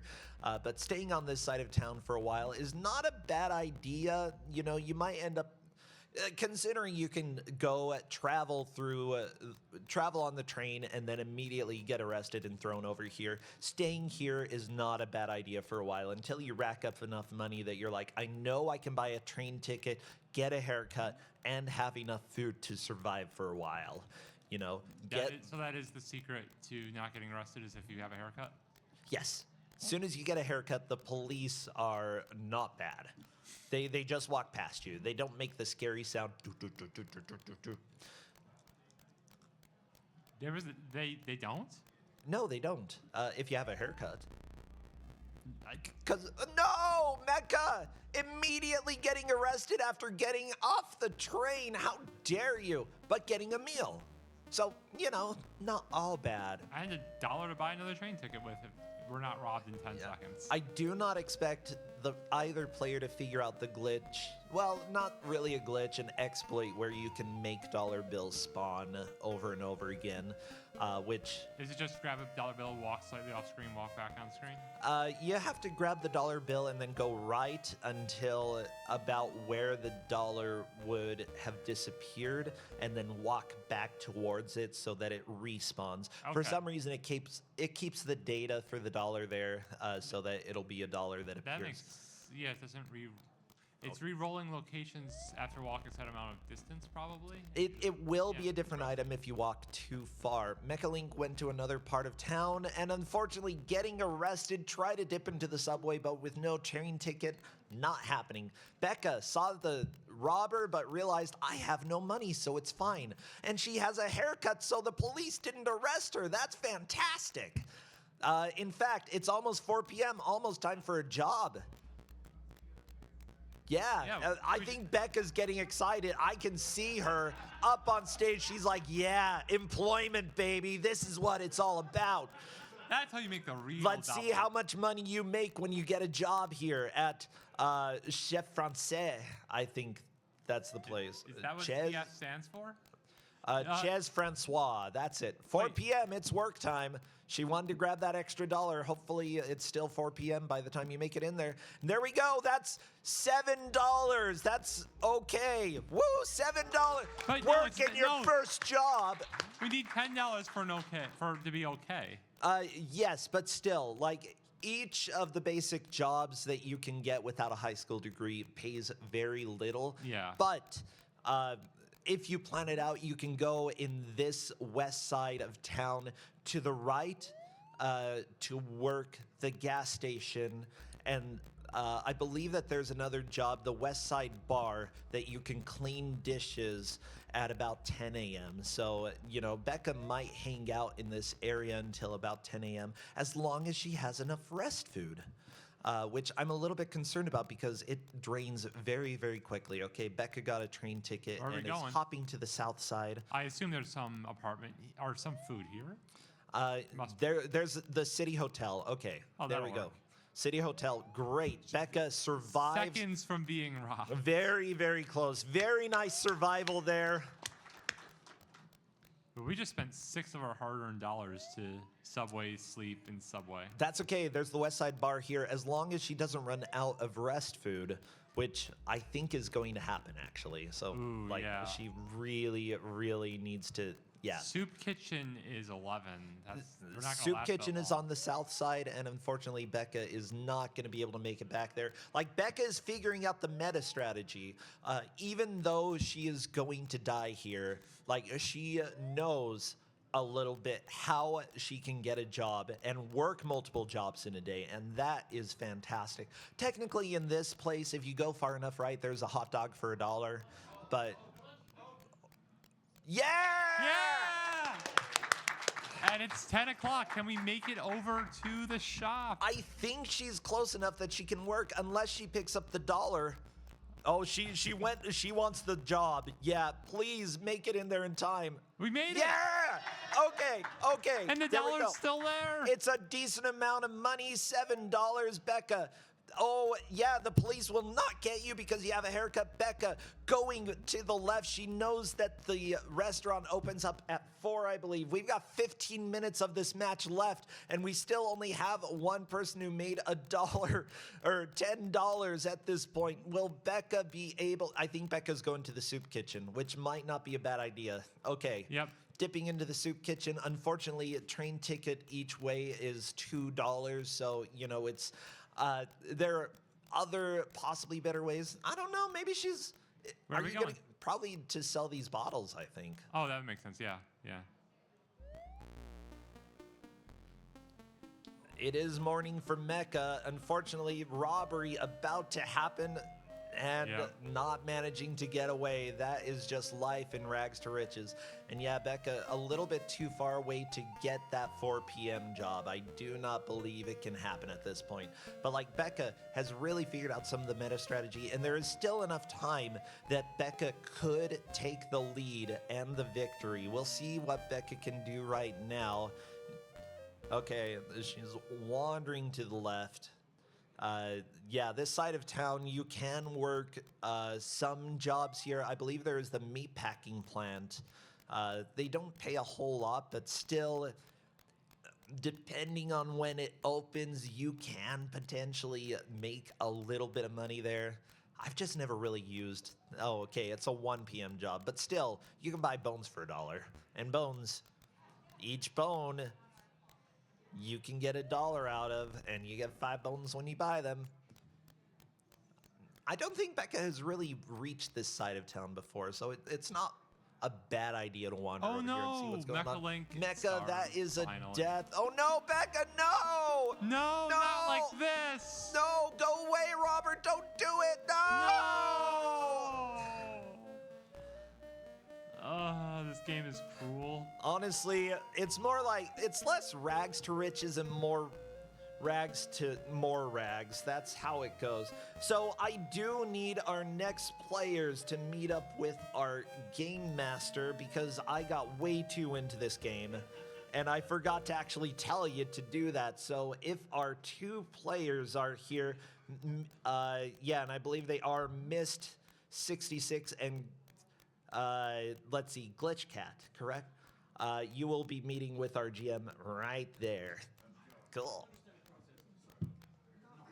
Okay, Becca, dipping into terminal lunch. It sounds like it's going to kill you, but it doesn't. I mean, it's called terminal lunch. I mean, it's a little late for lunch at 3 in the morning.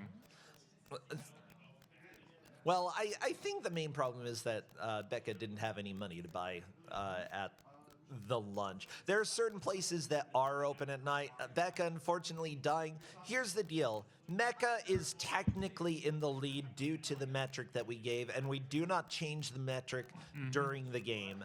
But Becca has made much more meta progression here and has actually managed to get jobs, which is fantastic. If Becca can do that, she will move into the lead and take the victory. Yep. We just I have don't to think see. Mecha got a buck over 10. I think it was 10 flat. It was right? 10 flat. Yeah, so it's so close. So Yeah, easy. Becca needs $11. I still can't believe the IRS took everything. That was, Yeah, I mean, welcome to the game. That we had tax fraud happening during Drelbs yesterday. This Wait, is what? just okay. Just go watch the VOD from I yesterday. apparently need to, yeah. Yeah, the qualifiers were certainly special. But yeah, we learned about tax fraud. Mecha Link got a haircut! Woo! Shaving a haircut. That is great. The robber can't take what you don't have. Okay, Soup Kitchen. Luckily, Becca was far enough ahead of the robber that the robber was not able to steal the dollar that she had, which is fantastic. She's only got one train ticket, so she'll be able to go to the west side, but she doesn't have enough Mecha money. just worked a job. Yeah, His Mecha first getting job. employment. Woo, employment. If anybody needs somebody to work for them, by the way, me or my husband, we do something. I got my gallbladder removed, so I'm not in constant pain. I might actually be able to do a little bit more work. Yay! Yeah. We've got 10 minutes left. We are definitely in a crunch. Mecha has a total of $7 at this point. The police not harassing him. Mecha dipping into the package store, selling bottles. You can also buy gin there. Alcohol can save you in this game. So, I'm a little bit worried about Mecha running out of rest food. Let's see. Mecha deciding to buy some alcohol. That will keep him alive for a while. Oh, more alcohol. That's not good for employment. Okay, Mecha Link is probably not going to be able to work tomorrow. Or ever again. Well, yeah, there's a very good possibility of Mecha dying before getting a job at this point. You got to get some food into your body and not just live on alcohol. That feels like a false statement. I'm pretty sure alcohol is all you need to survive. I've lived with some people who thought that as well. Same. And they're not that? No. No, they were fine people. Okay, Becca, gonna buy... Oh, where are you going? Where are you going? Dipping into the hotel? Nope, trying to go to the soup kitchen, I think. I don't know. No! Unfortunately, a little bit too late. The robber taking all of the money. There is still time for either player to move into the lead because we have a max of $10 for, the goal is to make $1 million in general in this game. We've gotten up to $10. That's like I love this game so much. that's like a 1/10 of 1% or a 100th of 1%. It's pretty low there. But, both of the players have been putting in a decent amount of work and learning how the game works. I mean, both of them have gotten jobs. Both of them have gotten shaven a haircut. Becca just having a hard time getting out of this unfortunate loop of, not getting enough money to buy a train ticket to go to the west side of town and still having $4 where you are... Oh, Becca, are you going to go? I thought Becca might go into the junkyard. Unfortunately, a robber shows up, might turn around at the last second. Well, it did after taking the money. Very rude. And Mecha got stolen from too, right after. Again, there are meta strategies with the NPCs. If an NPC is on the screen, you are not going to have a robber show up in order to steal your money. If you get a good NPC walking the same direction as you, you're safe for quite a while. Look at Becca walking with this dude. Hey, little escort. It's like the opposite of an escort quest. You're looking for an escort here. And as soon as they're off the screen, that's when danger happens. So can Becca avoid danger? Yes, we just got an NPC walking in the same direction again. That is very, very helpful. Now, Becca has enough money to buy a train ticket, but unfortunately not enough money to get a shave and a haircut. Is she going to spend money on the ticket? Probably. That's what I would expect. Okay, there she It's goes. so nice to bank the money, not have to deal Bank with the money, considering Now- that a robber showed up immediately after. There we go. Robber ran away. Becca's got $3. If you can get over there and find a fourth dollar or sell these bottles, which there is a place to sell on the way to the haircut, she will be able to get it as long as a robber doesn't show up. How dare you? How dare you, Gay? Oh, there we go. Okay, Becca, unfortunately to jail, getting a little rest food, but it's a difficult life for Tubbs McGee. It really is. Yeah. As we get more money, do we like get costume upgrades, or are we always gonna be just with the little? You can get to the point where you're not carrying the bindle and the hat if you We rent lose a the place. hat? Well, yeah, you leave your hat there. And then you walk around. But then you'll get a sunburn. Okay, Becca trying to run from the police. We'll see how effective it is. Technically, she could have dipped right back into the soup kitchen and that would have made him go away, but the police left anyway, so that's good. Nice. Becca grabbing a train ticket. I think she's still going to try to get to the other side of town to get a haircut. Let's see, 5 minutes left. So, oh, no, yeah. Not like this. Having a little extra money. Oh, there we go. Okay, the police left. Becca is still in the west side of town. A robber showing up. Again, that's the thing. Like, this game feels like it's very random, and there are a lot of random things. So learning how to deal with the randomness is a very important part of this game. And the players have learned some of those strategies, but not all of them. So, like, I enjoy seeing how they've done because, you know, they've had to deal with a lot of the chaos and a lot of the crap here. But they both have still learned some of the meta progression and learned a little bit how to, stay financially, how to not die immediately. Becca does have the police chasing her, not enough money to buy a shave and a haircut at this point. So, unfortunately, she will probably get arrested if the police don't leave. You can turn around anytime, Bubs. Anytime. There he goes. Becca evaded the police. But at what cost? Probably death, honestly. I mean, You know? she's got plenty of food. It's just, can't afford a haircut anymore. Yeah, but there's $1. Oh, and Mecca death. Oh, we almost got, you need one more dollar. One more $1. Luckily, you can buy at Big Burger during the night. That is a fantastic thing to know. Having an extra $1 or $2 on you will help keep you on the streets. Becca wandering out into the countryside where there is nothing, definitely not, except for businessmen for some reason. Okay, the police chasing Becca. If Becca ducks into the burger place, the police will leave her, so let's see if she does that. Good dodge. Becca grabbing $1, just $2 more, you can get a shave and a haircut. You can still technically win, even though we have like 2.5 minutes at this point. You can still technically take the lead if you can get, okay, there's One a more third $1. If she gets a coin or a bottle, she can sell it. That'll be enough to get $4 total. There's a coin. Sell your bottles. Go into the package store. There we go, $4. Shave and a haircut coming up right now. And then if she goes to the right, she can manage to get a job at 10 a.m. Res food is getting pretty low, but I think she has enough to work. So let's see. And this place pays fairly decently. I think that it's an $8 job. $8? Wow, that with $8 you could buy anything. Okay, let's see how There much we you go. get. Okay.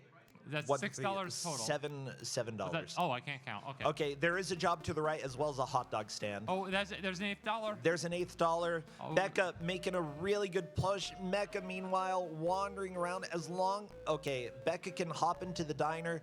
$4, it's worth it. Not because dying there's is a good. job to the right. There's a job to the right. Let's see if she's able to work this job because that will give her the victory.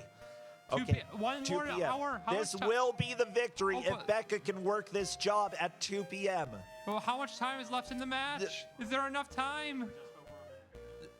A little to the left, a little to the left, a little more to the left, a little to the right. Oh no, where's the door? Not like Why this. is it not working? We No, no! Oh, Becca had the victory, but unfortunately was not able to find the job until find the door until 3 p.m. This is a Wow. heartbreaker. Oh no. That is savage. Oh my god. I don't know. I feel so sad. I mean, if she can find like $5 on the street real quick, that's a win. No! No, but only robbers. Oh, robbers- okay. Okay. There we go. That's 8. Did you say 1 minute? 20 seconds? 20 seconds. This is going to be very close. The police are coming. They will fine, not she's got a arrest you. haircut. It's fine. You've got a haircut. Okay, we need like 3 more coins and 1 more dollar. $1.30? $1.20?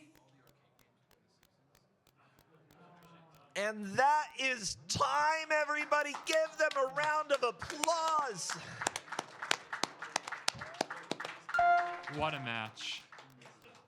Oh, well, with that said, Becca has $8 currently and has made a decent amount of money. Almost got that job. If you had managed to get in there at 2 p.m., you would be the winner today. But Mecca, with $10, is our victor. Congratulations, Mecca. This was intense right at the end, and I love this. Congratulations to both of you for learning a lot of the weird meta strategy that goes into playing this game. You both got consistently better. It's just welcome to Rags to Riches, everybody. We're going to go ahead and go to setup for the next game. Thank you so much. We'll be right back.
Hello, everybody. Welcome back to Kuso Live at AGDQ 2026. My name is Brosench, and I'm here with the wonderful Grey Googlitch. Hello there. Hey, how's it going, bro? Oh, going great. And we've got a beautiful game called possibly Primitive Woman. It might be Cave Woman. It might be Caveman. It's very complicated. This is not an official NES game, but it might be. I have a few handheld Data East consoles at home that have this on it. So I didn't play it very much, though, because it's pretty bad. Are you ready, players?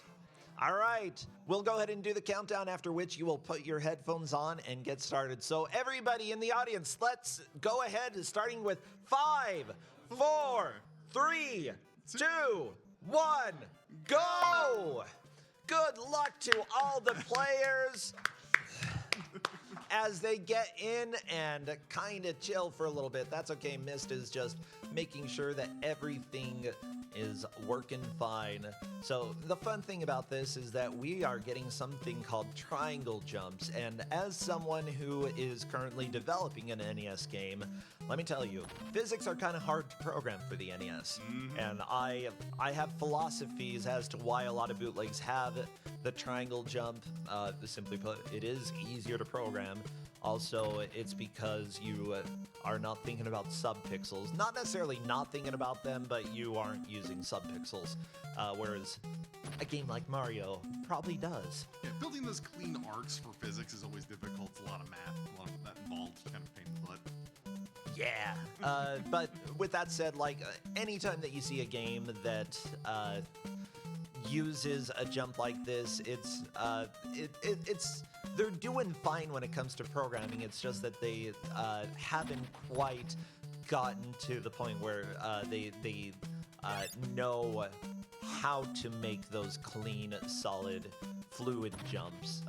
With that said, what's happening in this game? Okay, so you're playing as a primitive woman who is trying to do something. It's not very clear what you're supposed to be doing other than just getting through where you're, through the level. It's not very clear what's to be interacted with, what's not. I mean, there are floating bottles. To my understanding, they don't actually do anything. Uh-oh. They're just kind of there. We have our first game over of what will be many. So to kind of explain this, this is in fact a game that is not an official release. And as such, it has all of the hallmark qualities of a game that is not an official Nintendo release. We're seeing Glitchcat kind of run into the first big hurdle of the match. It's going to be, oh, sorry about that. A little quiet.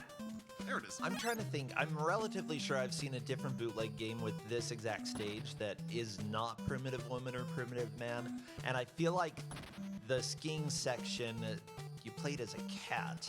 And I'm trying to remember what, Paws of Fury 3? No, it wasn't. Oh, Tom and Jerry 3. Yes, that would be correct. Tom and Jerry 3.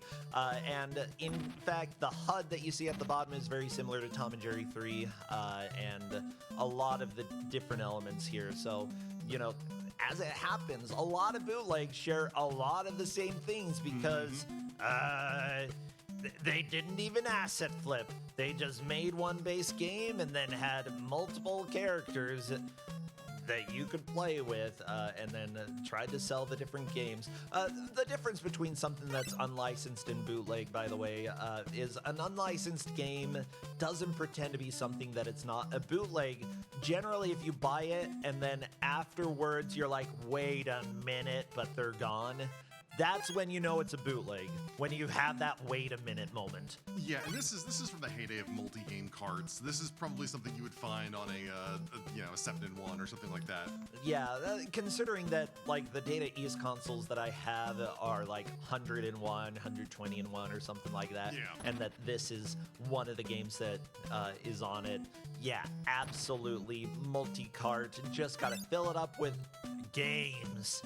It's got games, okay? Yes, the game might be Primitive Woman, but it's games. So when we talk about Kusogrande, we've mentioned this in previous rounds. It's kind of mentioned pretty often that Kusogrande can be a lot of different things. Everything from being something incredibly difficult to being something that's just kind of weird or something that's out of place. In this case, this is every kind of definition of Kusogrande. It is incredibly difficult. It is very odd in some of its design choices, and it's just doesn't look great, but that's maybe just a personal opinion. No. I think everybody agrees here that, like, the graphics are not the best. They're not terrible, but again, like, a big question when it comes to bootleg, how many of these things are actually made by the developers and how many of them are taken from other games? Oftentimes you will stumble across music that you've heard elsewhere. Some of the music that I hear there, by the way, is from Titanic 2006. Not Titanic, it's a different Titanic bootleg. I'm pretty sure I've heard some of these sound effects as well in other games. Super Pitfall, for example, I'm pretty sure one of the sound effects I just heard came from that. Possibly, I'm not sure. But yeah, there's so many places that they pull information from to build these games, and none of them are really truly unique. This is one of the few that I've seen that's really tries to be its own thing for whatever measure of success that is. And by it tries to be its own thing, I mean, Tom and Jerry 3 tries to be exactly this. Its own thing is certainly a possibility. But, you know, the wonderful world of bootlegs is that there are there are plenty of weird games. Yeah, if you look up Primitive Woman, you find Tom and Jerry 3. Yeah. Very, very quickly, which I've played a decent amount of. And the company that did this, the developer is Dragon Co. Why am I... Okay, no, go away. I'm trying to find information about Dragon. Stop the pop-ups. I hate... Oh my god. This is like back in the 90s where everything popped up, except it's the year 2026. Oh, you mean the internet's unusable again? We've come full circle? Yeah, we're back. We need to have another, like, internet renaissance. Come on, let's do it. Anyways, the company was founded by former Hingmao Electronics employees. They made, apparently, Game8 and Super A-Can games before closing around 1995. We have huge progression there. Oh, but it wasn't far enough in for it to be permanent. So Glitchcat got to the bottom of the mountain, which is impressive because there's a lot of really, really awful ways you can die. But getting to the bottom, typically once you get far enough in, you can get a checkpoint, but it wasn't far enough, sadly. Additionally, we haven't explained the life system in this. So you have 3 pips of health. If you take a hit, obviously it takes a pip away. If you run out of pips, it takes a life away. When you die, you do not get full health back. You just lose a life. So it's basically just like taking 3 of your pips away for each time you die or fall in a pit. Yeah, no, the main thing when it comes to Kuso Live and Kusogrande, we judge based off of the best progress that you've had at any given point. So even if you do die, that progress that you had gets solidified at least in who is in the lead. Mist made it past the first skiing section. I call it skiing because in other games it's actually skiing. Here, she's just kind of shuffling. She's just uncontrollably shuffling down a hill without skis. But yeah, so at this point, Mist is in the lead. We are probably going to see a bunch of lead changes back and forth because this game is, as I mentioned, incredibly brutal about the lives and health you have. Progress is saved when you clear a stage, though. So first person clear a stage is going to be a big advantage. Yeah. By the way, the group that made this made other games like Lion King 3, Lion King 5. Lion King 5, by the way, has some very graphic stuff in it that, so if you look it up, just be aware that Simba does not die in very tasteful ways at all. So, you know, be aware. If you're looking it up, you're going to see something that might disturb you. Felix the Cat, Tom and Jerry 3, you know, they made a game called Panda Baby, which is a port of Donkey Kong Country. I've played that one. Titanic, again, 2006, rather than Titanic.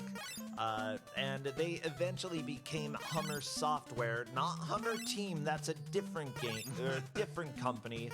Hummer Software also made a variety of games, but I don't think they made too many. You know, they're a little lesser known. When you're trying to rip on the reputation of Hummer Software by naming your company that, I mean, I think maybe you've gone just a little bit too far. You've delved too far down the onion layers. Yeah, I'm like, no. How dare you sully the name of this other bootleg company? They made Titanic, okay? That's like the pinnacle of bootlegs. That's what we love. They did make Pink Jelly, and yeah, okay, that's what I used to consider the worst game ever. I might still consider that because of how boring it is. It is so boring.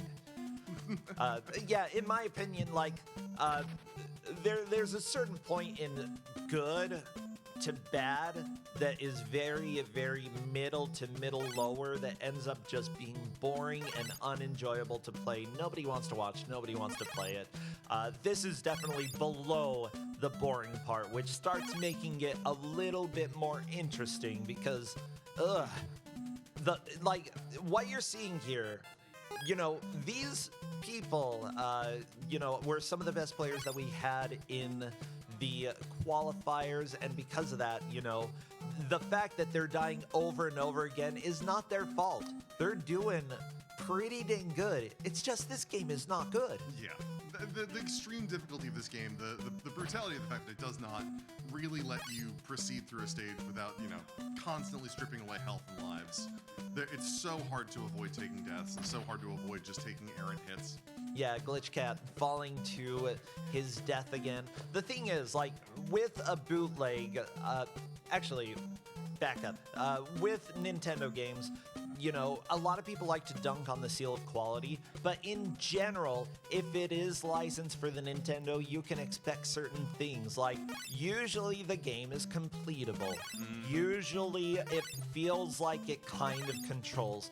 Usually you don't have audio that's going to destroy your ears or weird flashing. Usually bosses do not take 100 hits to kill, but when it comes to a bootleg, all bets are off. You never know what it's going to throw at you, and there are going to be blind jumps. There are going to be weird, awkward jumps that do not seem like they make sense, but that you have to do in order to make progress.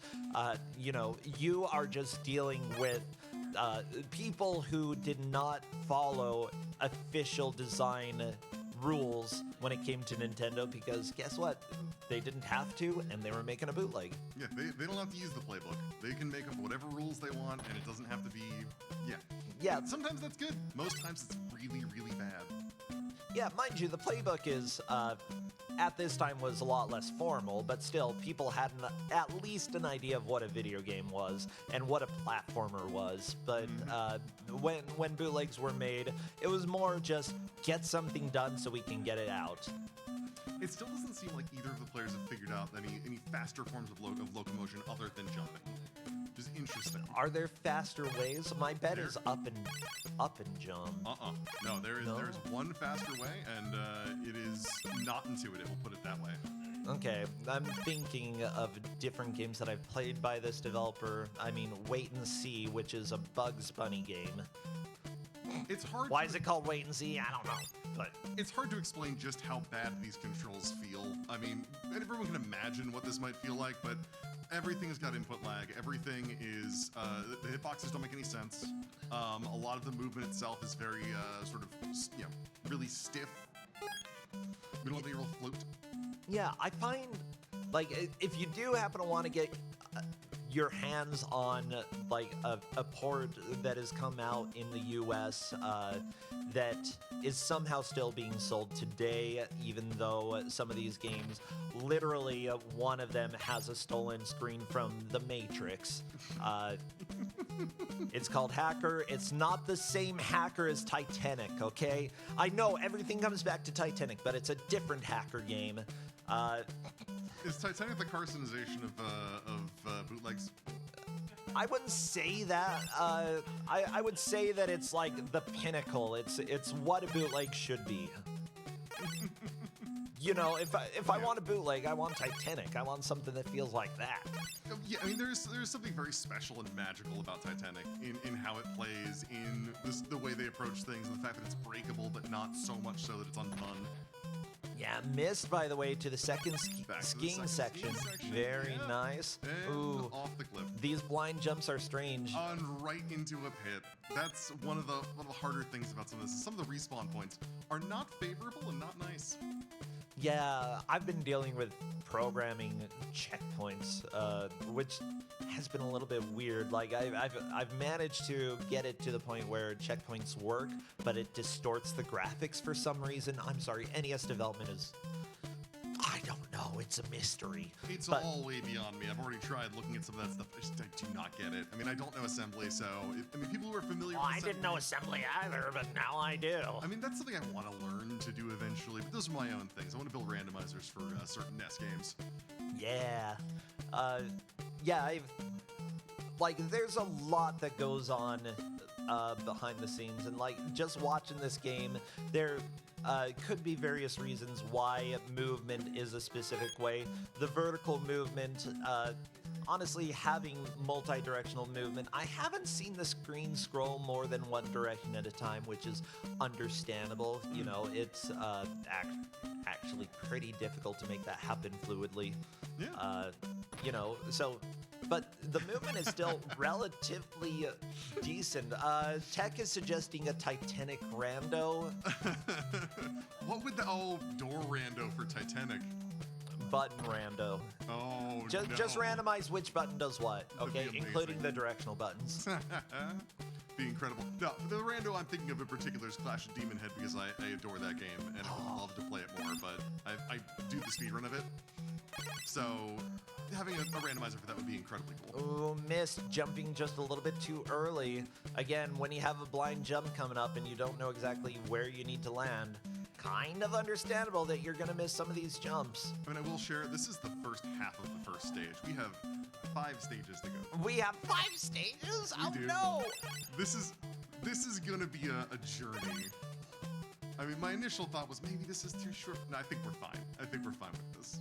Yeah, when you're choosing a game for tournament, for blind racing, there's always a possibility that people do a lot better than expected. There's a possibility that people are not going to make as much progress as you thought they would. It's very difficult to gauge. You start getting a little bit of a handle on it the more that you do it, but at the same time, it's very difficult to figure out exactly what the players are going to do. And even the best GMs who have chosen games for years and years and years get surprised by players. I mean, I was surprised yesterday when someone beat the game that I gave out.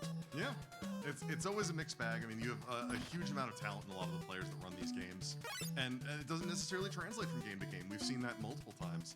People who are incredibly good at certain games just cannot hang with other types of games. Yeah, I love being able to have multiple genres. I mean, so far we have not had any games that are the same genre in Kusogrande. We had a maze, almost Pac-Man-esque, like for qualifiers. Our first game today was Lemmings Paintball, which I'm not even sure what genre that is. That's just its own thing. We had Rags to Riches, which is a homelessness simulator slash collect-a-thon. I don't know. We've got this Primitive Woman, which is probably the most normal game so far. Normal, but like, what is normal?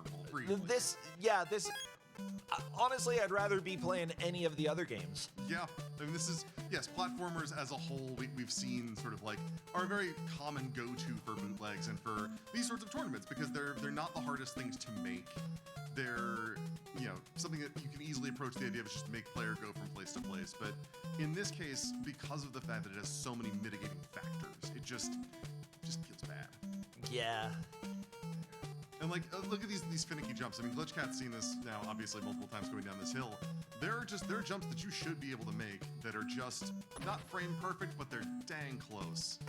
Yeah, and it looks like you make it, but just because of how collision works, my bet is that they have tile-based collision that is either 8x8, 16x16, and because of that, like, if you do not make a jump quite far enough to land on the other cliff, even if it looks like you're about to, the tile is sticking up just a little bit that gives you the death animation. That's my that's speculation based off of now developing an NES game. Oh yeah, the collision hitboxes for this are definitely not top tier. We'll put it that way. As if anything else were top tier for this. I mean, those hats. Look at the snowmen have great hats. The snowmen have great hats. I will say the sprite work is not terrible for the main character.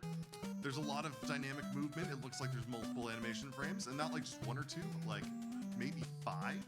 Yeah. 5 or 6? Having a character this big as well can present a lot of problems when it comes to development, like having more than one enemy on screen, but it sort of gets around that just based off of how rare, like how infrequent the movement and the animation changes. Like when you have less movement and such, it's a lot easier to have multiple things on screen if the game doesn't have to keep updating every single thing every single frame.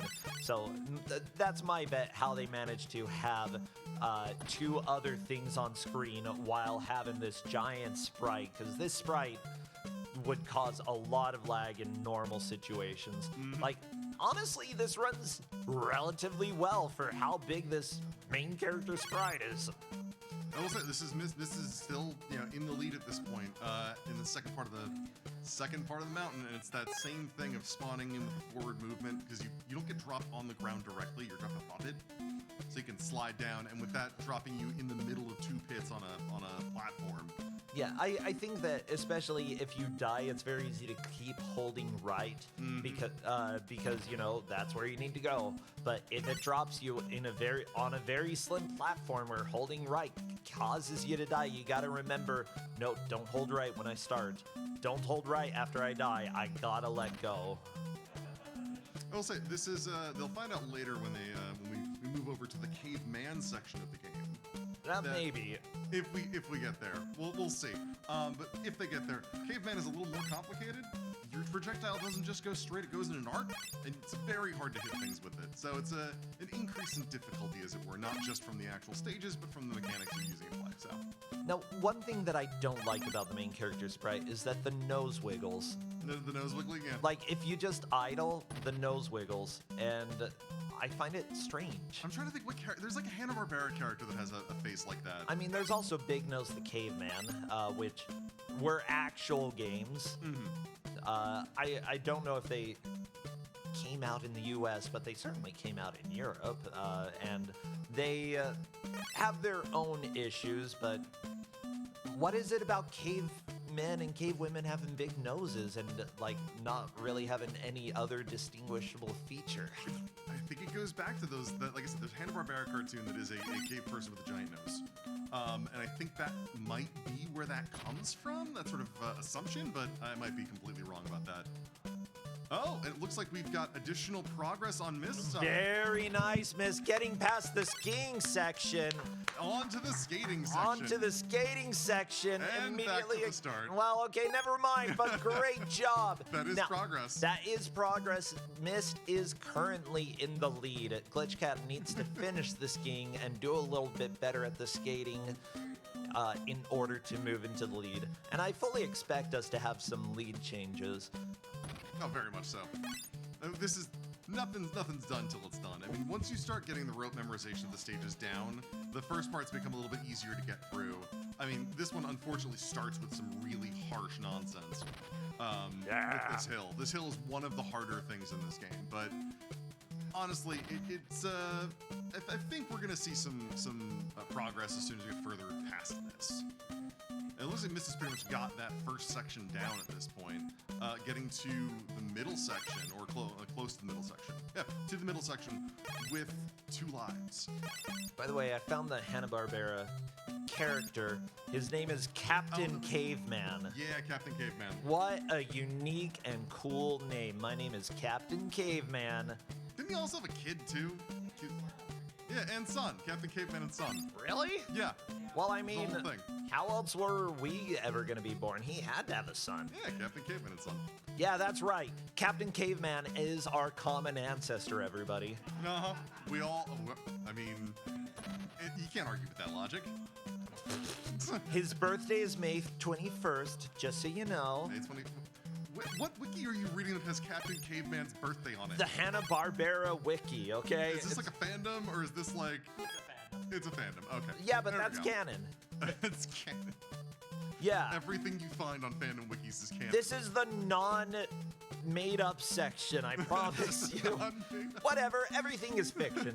Guess what? Cavemen are fictional. Just- They never existed. Just so you know, people can't lie on the internet. I actually trust this more than I would trust a Wikipedia page on this character. Like, I gotta be honest. There are some people who are like, I know everything about Captain Caveman, and I will document it. So Got thank their- you so much. Look at their Captain Caveman fan club card or whatever.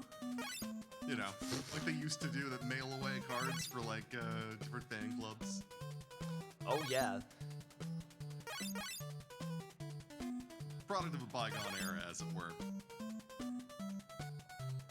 I honestly don't care for Hanna-Barbera cartoons. Like, there are very few that I thought were enjoyable. I I'm thought so. sorry. From a Hanna-Barbera perspective, I mean, they were doing quick and easy animation that was maybe not the best animation. I don't care. Like, you know, make it quick and easy. I've seen plenty of cartoons that have weird, like, home movies. Guess what? That animation is weird. That's Brendan Small doing Brendan Small stuff. Yeah, yeah. Yeah, But it's good. it's good. It's very Yeah, Hanna-Barbera, it's like, hey, we have the same story. Yeah, but but in, like- except in 50 different cartoons. We're basically the bootlegs of cartoons. But you're talking about like 1960s versus, 1999. Yeah, and honestly, there were other cartoon companies that were like, we want to make something that's not Hanna-Barbera because we think that they are a little bit lazy with stuff. And, it takes a little bit of competition when it comes to media to really make some progression there. We've got even wiki wikis. competition. What did you find? Our tech person here. Apparently, in a reboot, it was revealed that Captain Caveman was Barney Rubble. Okay, so Who had memory loss and grew fur from being frozen in ice for centuries. we're hearing that apparently in a reboot, Captain Caveman was Barney Rubble, who had been frozen in ice and grew a lot of hair. I did see that apparently that concept was made by some Brazilian artist, if I'm not mistaken, in Jellystone. But Barney Rubble's got blonde hair. Well, he got old. Being frozen in ice messes with your hair color a little bit. Also probably messes with your personality a little bit. I've never been frozen in ice. Hey, Mist is back to the skating section. Oh, we've reached the skating section Yeah. with 3 lives. That's pretty significant. That's The biggest thing, incredibly don't get significant. hit by icicles. Jump over that. Yep, you gotta do a bit of navigating over those like holes in the ice. It's either hole in the ice or it's just ice on ice. It's like Double ice. double ice, yeah. So it's get Oh, Glitch Cat, no! He also No! Oh wow, that is horrifying. he also appeared in an Aquaman comic. Okay, so I just saw a picture from an Aquaman comic of Captain Caveman. He's got abs. Yeah. Okay. If anybody has other Captain Caveman pictures, I am interested. My DMs are open. Send me pictures of Captain Caveman. We are not responsible for Captain Caveman discourse. Okay, Oh, that's Okay, a good there's timeline. there's a sequence of transformation pictures from Barney into Captain Caveman. I can see that. What was that? That like a series of evolution photos where it's like the monkey and the man. Like it's like that, but with Barney Rubble into Captain Caveman, which is amazing. Yeah. I mean, that's not how evolution works, not, but no. whatever. No, that picture is not great, but you know. We'll go ahead and say, sure, Barney Rubble, Captain Caveman. GDQ's official stance is that they are the same. Try to take it back, GDQ. Just try, okay? We see the GDQ Twitter account just being like, no, bro, doesn't know what he's talking about. And we're like, well, that's okay. We don't use Twitter because dumb. Yeah. Okay. Well, Mist and Glitch still skiing. Guess what? We're going to see a lot of skiing. Okay, you know what? I'm going to say this. I didn't think this would be a sticking point. Oh, we're getting more Captain Caveman art. Oh, I like this. I like that one. Yeah, it's pretty cool. Images down from the. That one's good. Oh, yeah. In Scoob? Yeah. Okay, apparently Captain Caveman from Scoob looks pretty good. I don't see the abs, but that's because it's not from Aquaman. I need to see the abs. I gotta see how muscular this caveman is. I'm not there for the hair. Anyways, back to the game. She's got green hair. She's got green hair and a green dress.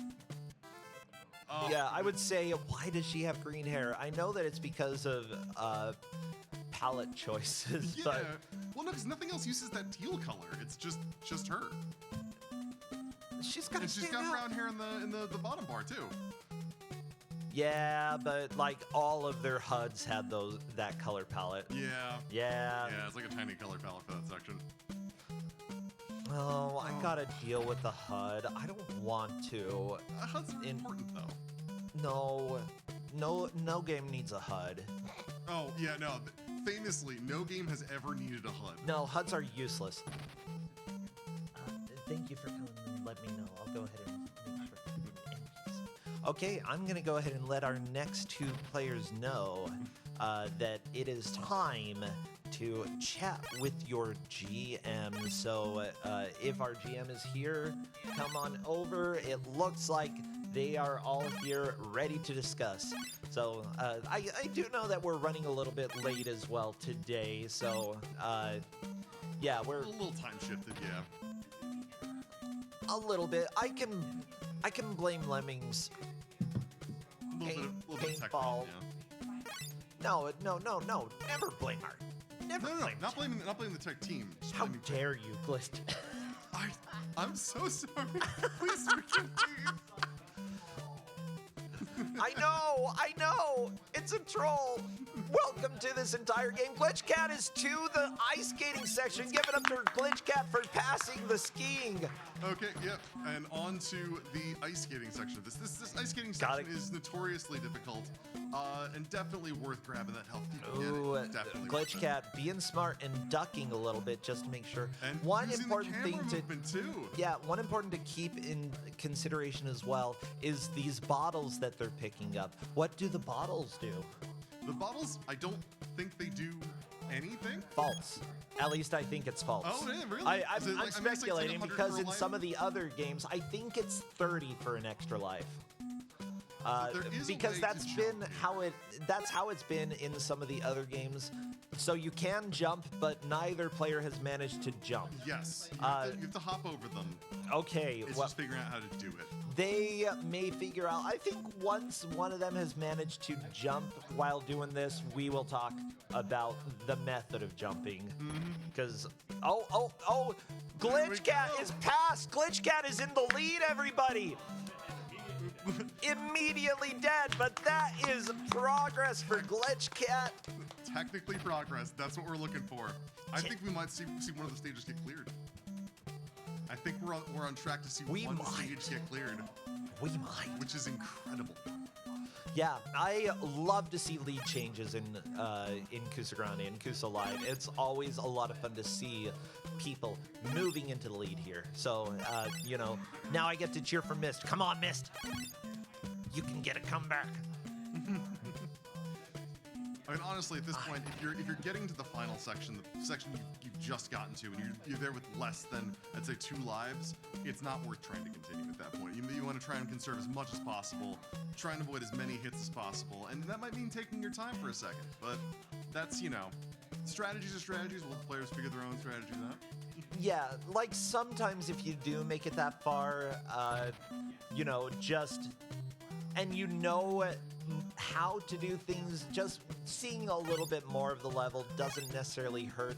But if you know that you're going to have to go back and play a decent amount and you take a death like right at the beginning of the game, just get a game over real quick, start back up, reset the game, do whatever is going to be helpful for you. Okay, missed getting into the ice skating. Can we see a jump? We need to see a jump. Okay, ducking. Ducking into the... No! Okay. But still, an extra life. That's good. Extra lives are good. Okay, unfortunately, no extra lives at this point. The last attempt on the ice. We're having to go through all of it again. I believe that if you get extra health when you're at full health, you do get an extra life, but yes. Not 100%.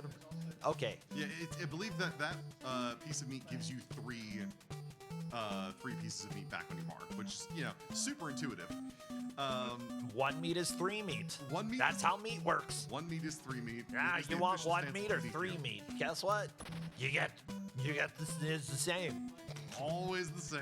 Can you 3 meat? 3 meat. Different meat. 3 meat's not. Yeah, that's different meat. 3 meat is not 9 meat. That's not how it works. 3 meat is also 3 meat. Yeah, 3 meat is 3 meat. 3 meat is 1 meat. 1 meat is 3 meat. 3 meat is not 9 meat. Don't ask me. This is toilet paper math that we're doing here. This is how math works.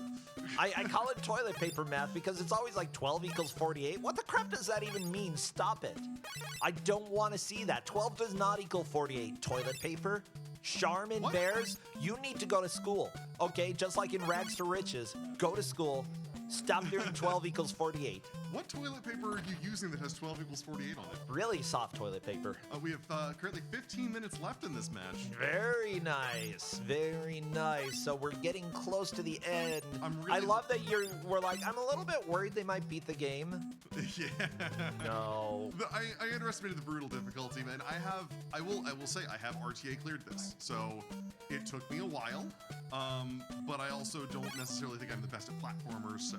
Yeah, I mean, honestly, like, it's better to err on the side of caution, and if, hypothetically, somebody does better than expected, there we go, miss past the first one, death at the exact same spot for Glitchcat. We are at a pixel-perfect tie for the players.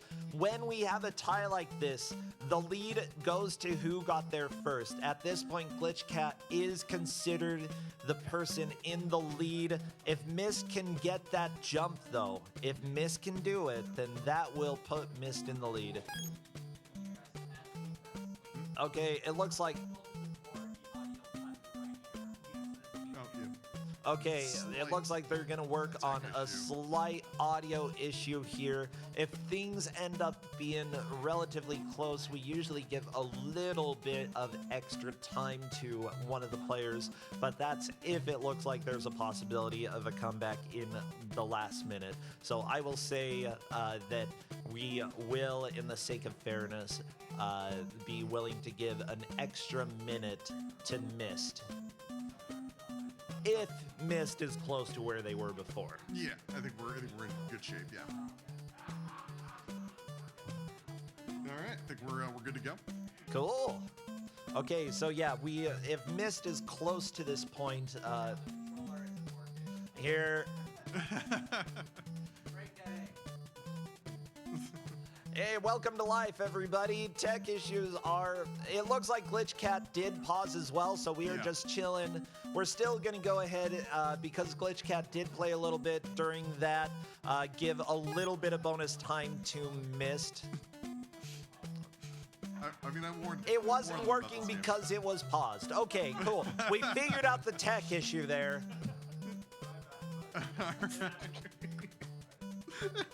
No, we welcome to life. This is how things go. Sometimes the music keeps playing when you're paused because it's a bootleg game. And so we have both players here around the same health, around the same thing, and they both seem to have figured out at least some aspects of it. That's over the second jump for Glitch Cat. Ooh, the third jump. Okay. Now, it may look like some of these icicles and such are unavoidable, but there is a method to avoiding damage here. Ooh, It's not exactly clear. something sneaky as well. Missed, I think, is green looking. Ooh. I mean, so dun, dun, dun. I didn't ban that earlier. Glitch Cat is Just now at drop- the boss of the stage. There's a boss? There's a boss. There's a boss for every stage. It's a fire demon. Uh-oh. It's like Red Armor, Oh, but less interesting. no! Oh, That no. is a game over, but Glitch Cat on to level 2! Stage 2. Welcome to the Forest Park thing. It's Jellystone. We made it to Jellystone, everybody. National Park, got it. This is where Captain Caveman lives. Captain Caveman, aka Barney. I don't know why there are lampposts in houses, but you know, it's complicated. It's okay. It's okay. So it's sort of like I guess like a neighborhood, like a suburban neighborhood. Okay, yeah. But like there's a lot of like forest around. It's just not quite full suburbs. The but steel definitely- fences, Also you know. spikes, Ah. like you have in neighborhoods. Oh, I hated walking past the spike pit in my neighborhood, you know? So we'll say at this point, Glitch Cat has a huge advantage, being in the lead and being in the second stage. Now, when the game restarts, it will be from that stage. So stage progress is saved.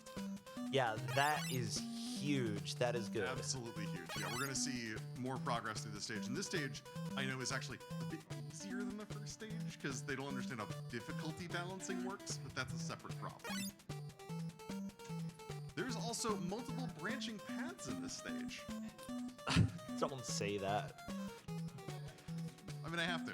Okay, yeah, you do. I'm just thinking, thank goodness it's not the first stage, because if so, tracking it would have been a nightmare. No, it's gonna be fine. I mean, we know how far it is. It's all in the same direction, but it's just multiple paths. Oh, gotcha. Yeah. Okay, still going to the right. Oh, Still this going to the right ugly for the most cat. Yeah, look at that cat. Oh, I hate it. That cat looks like they've got something.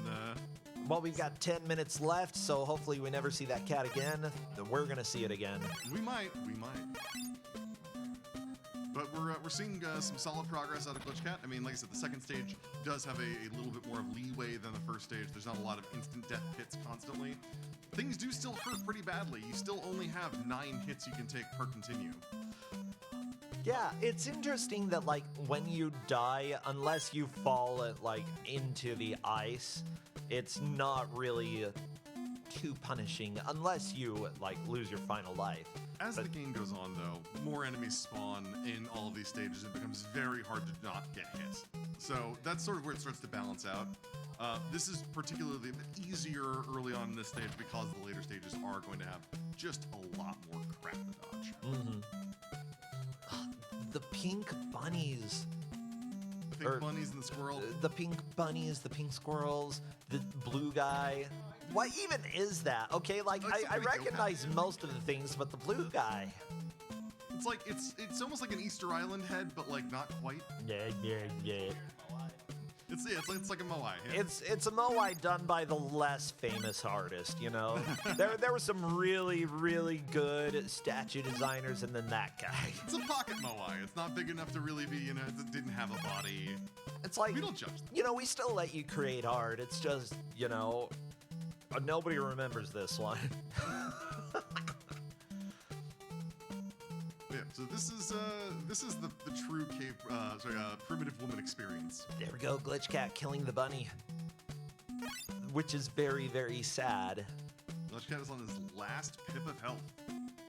We'll see how this goes. I was a little bit worried. Glitch Cat accidentally jumped too high and landed on top of the fence, but still killed the bunny, which meant that Glitch Cat could survive. Ooh, the Oh. bird almost got Glitch Cat, but one thing that I think he's realized is as you're attacking, it kind of slows how fast you fall, and that can help you think a little bit. Gives you a little bit of time, a little bit of leeway to work through some stuff. So here's some interesting. I'm not gonna comment on it, not give anything away, but you can crouch like that, really straightforward. The question is, can you move forward while crouching? You can, and I remember how to do it from the Tom and Jerry game. Yeah, it's not good. Okay, Glitch Cat moved a little bit. Still trying to, like, mashing the controller and trying to figure out how that worked. How do you crawl? You can't crawl. It's just not easy. It's stupid, is what it so is. stupid. So, actually, question, how do you jump on ice? I believe it's hitting up, if I remember correctly. It's been a minute since. Oh, okay, so it turns into up to jump. It looks like Glitch Cat Yeah. figured out how to crawl. Which is amazing, because there's a sign at the start of the ice area that has a crossed out up arrow.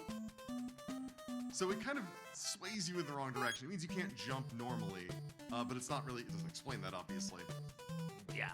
Glitch Cat, by the way, I think that what you do is you hold down and you mash A. You hold down and you hold A, and that will Oh, you hold A and Yeah. it moves you forward. Okay. So it's like a crawl button instead of just doing the thing which would be down and forward would be like the obvious choice.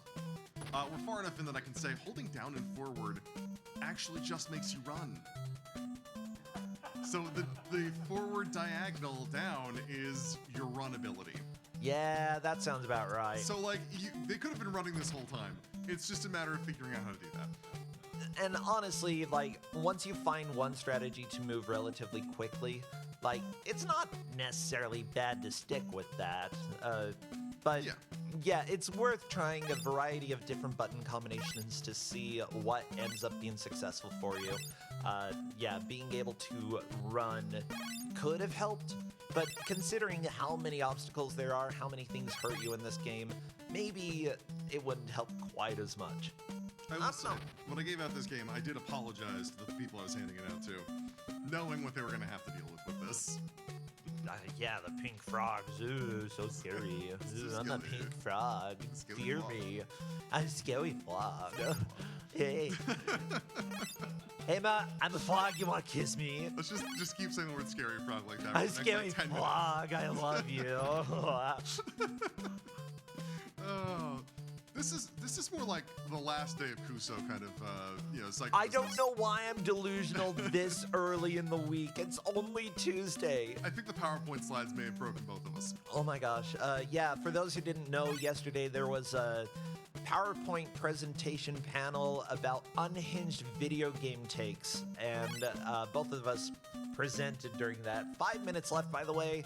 We're close to the end of this match. But yeah, yesterday we ended up screaming about various, well, I screamed more than you did. But yeah, it sort of drained a little bit of the sanity that we have. Mist to the boss! Oh, yeah. Can Mist kill this boss without dying himself? I think so. Mist has a lot of health. That bunny is a little annoying, but I think the boss is dead. There we go! Mist is through stage 1! Everyone knows about the prehistoric demons, right? Like, that's the thing everyone knows about? Demons from prehistoria?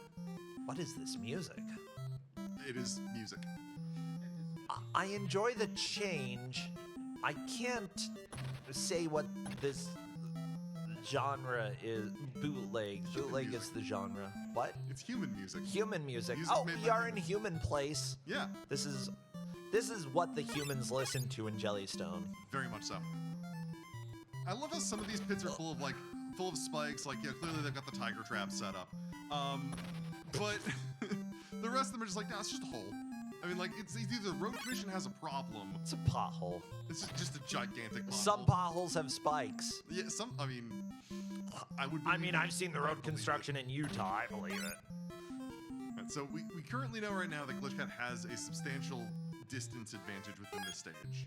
But it looks like it's gonna come down to the wire at this point. Yeah, and because there were some unexpected tech issues that we dealt with, Mist, we will give 1 additional minute at the end for him specifically. Yes. So, Glitch Cat did stop playing Glitch did stop playing both times. during both times? Yeah.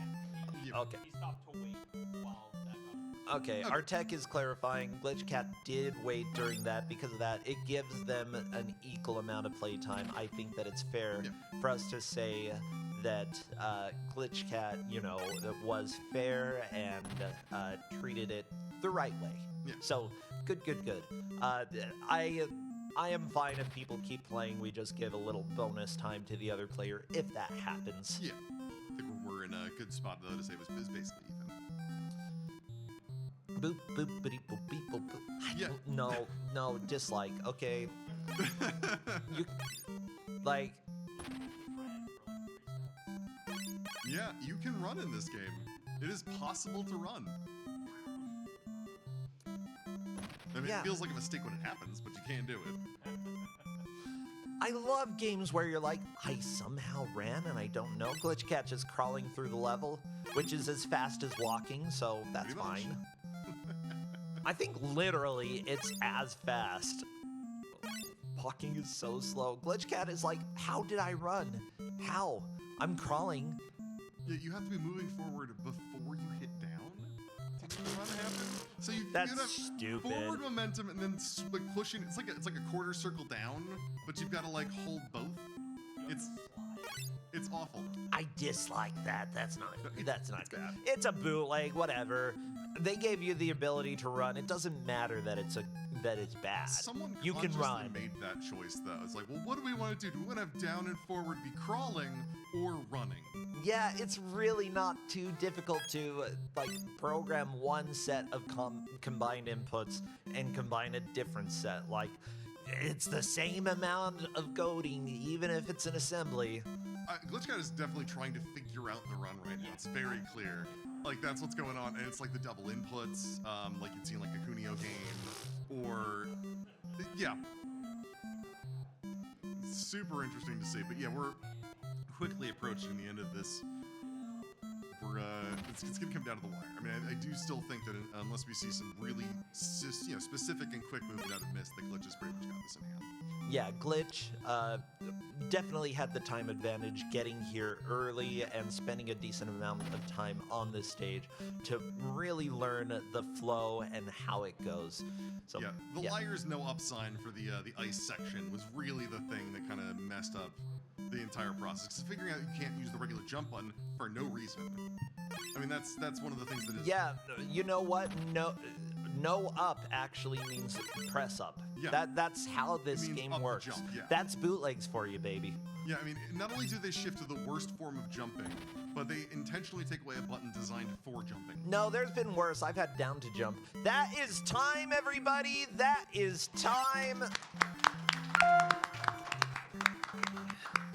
Yes, and because Glitch Cat did wait each time that Mist had a little bit of a pause, we are calling it there.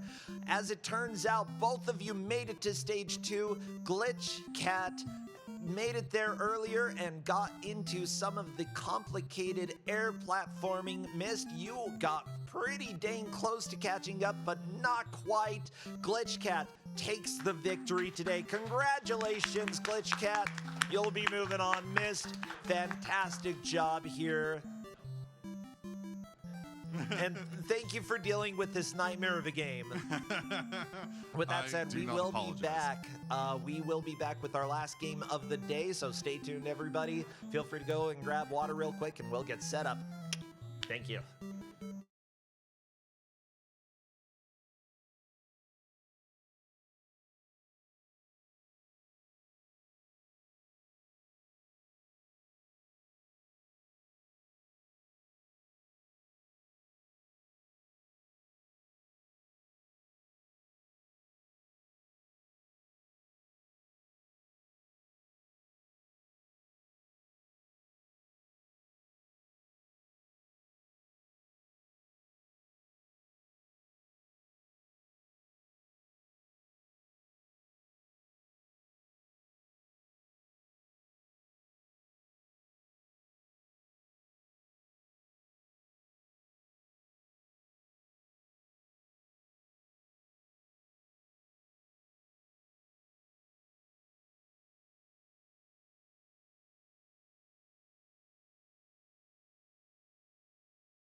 Hello, everybody, and welcome back to Kuso Live at AGDQ 2026. I am Brosentia, joined with Seth Hywen, the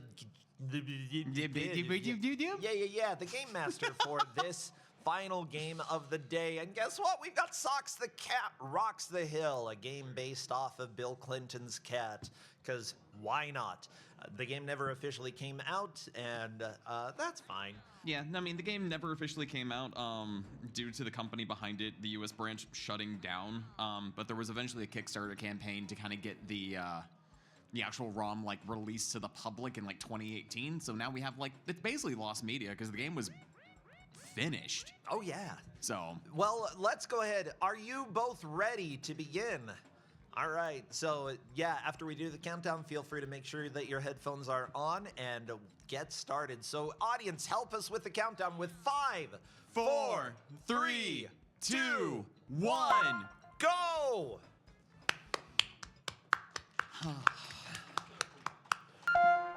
Portable nuclear missile oh no!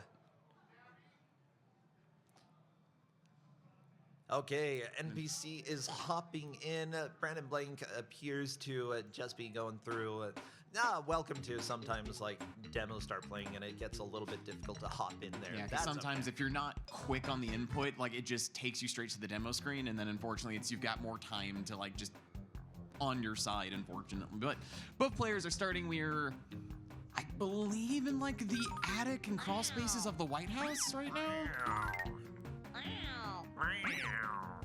So yeah, this is Socks the Cat. It's adorable in my eyes because the cat is just, I like the cat's animations in this game.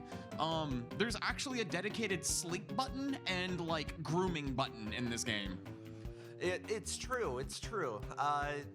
Yeah, it's honestly, I would say that a lot of the graphics and the design are pretty silly. I don't like the foreground elements here. No, the foreground elements, it's not this stage, but in later stages, it gets kind of ridiculous and actually hides a lot of the environment around you. Oh no, John F. Kennedy! Calvin Coolidge! Woodrow Wilson! Congratulations! Yay! You answered you answered some trivia, I think. Yeah, so in this game, there are hidden areas that if you discover, they ask you questions about U.S. presidents. I've never seen that. And if you answer it correctly, you get bonus points. And so Blank just found one of those bonus areas and answered some trivia. So it's edutainment in the loosest form possible. That's very, very loose. I mean, I don't hate that personally. Like, it's fine to have something silly like that. Brandon Blank trying to figure out how to make this jump. As it turns out, you can grab onto the ropes up above, but Brandon Blank doing it without grabbing the ropes. I was given this game during one of the times I was a contestant in Kusogrande. Oh, so this is you bringing back some trauma. Oh wait, yes. Who are we fighting on NPC screen? I'm trying to Ross remember. Perot? All of the bosses are like former presidents as well as like former like cabinet members from the U.S.'s history. Okay, I'm gonna look this up. I do believe this is Ross Perot. Yeah. I wasn't wrong. Wow, NPC making quick work of the first boss. Very nice. Good job there. Like, I've seen this game multiple times. I really haven't seen people beat Ross Perot this quickly. No, I remember for like the Ross Perot fight, I think it took me 2 tries to get past it. And that was just trying to come to terms with like the controls of this game. So, like NPC has already figured out how to rope climb. I think it took me 3 game overs until it clicked on me because I was doing a lot of like running, jumping that like Brandon Blank was doing in order to like make it past like some of those rope climbs. Because unfortunately, in some of the later stages, you need to know how to climb ropes. No, Brandon, no! The pits! And unfortunately, cats do have 9 lives, but they also have 9 continues. So, you know, there is 81? Yeah, 81. That's a decent number of lives, which, yeah, odds are we're not going to see anybody get a full game over. 2 credits, my bad. You have 9 seconds to choose, but you've got 2 credits, so technically, I can math? 18 lives. 18, I think. Oh. Wrong. Oh. Wrong president. Sorry. At least the cat doesn't die when you get the wrong president. No, but it just means you need to, brush up on your history a little bit. Okay, yeah, Brandon still needs to learn the rope grabbing, but because he's managed to make this very difficult jump, he might take a little bit longer to actually learn at a place where you have to learn how to grab the ropes. It's going to show up. Mm-hmm. So like right up there is like a really good shortcut you can take to avoid all of the mouse traps, all of the water, all of the espionage spies. Everything in this game hurts you. The espionage spies? Like, all spies are espionage spies. Yeah, but these are like super duper spies. Oh, okay. Yeah, they're double spies. Like after all, they found their way into the attic of the White House, which is filled with rats, boilers, questionable lights. It's just a hodgepodge up there. Like they really need to do a better job about cleaning it up there. And unfortunately, while you have 9 lives, that just means you have 9 hits. It's true. Each life is essentially a hit point. Yeah, luckily it seems like there are a lot of fish laying around in the attic. Yeah, so if you collect fish, that gives you an extra hit. There are yarn balls you can pick up, which can be a projectile, which is really good for long distance attacks. And now Brandon Blake is to Ross Perot. Let's see how he is able to deal. Lots of kitty souls going up to heaven, but that's okay. Ross Perot might go there as well. Yeah, the Ross Perot fight is all about just judging your distance because of his cane that can just hit you from far away. So it's really all about like judging where you need to possibly jump over, avoiding the falling casks of whiskey. No. Maybe Ross Perot liked whiskey. I don't know. Like, this game definitely uses a lot of stereotypes of different people. So, there are a lot of jokes in the 90s that I probably don't get. And there are probably things that haven't aged particularly well. And, I'll go ahead and say we don't support those. In fact, I know for a fact there are some things that have not aged well in regards to this game. At all, and we don't support those here, okay? We do not. Yeah, We do not. But we're not going to talk about those at the moment. Y'all over in YouTube, be civil in the comments, okay? This is a game about a kitty. There we go. Good job, Brandon Blake. Ross Perot is dead.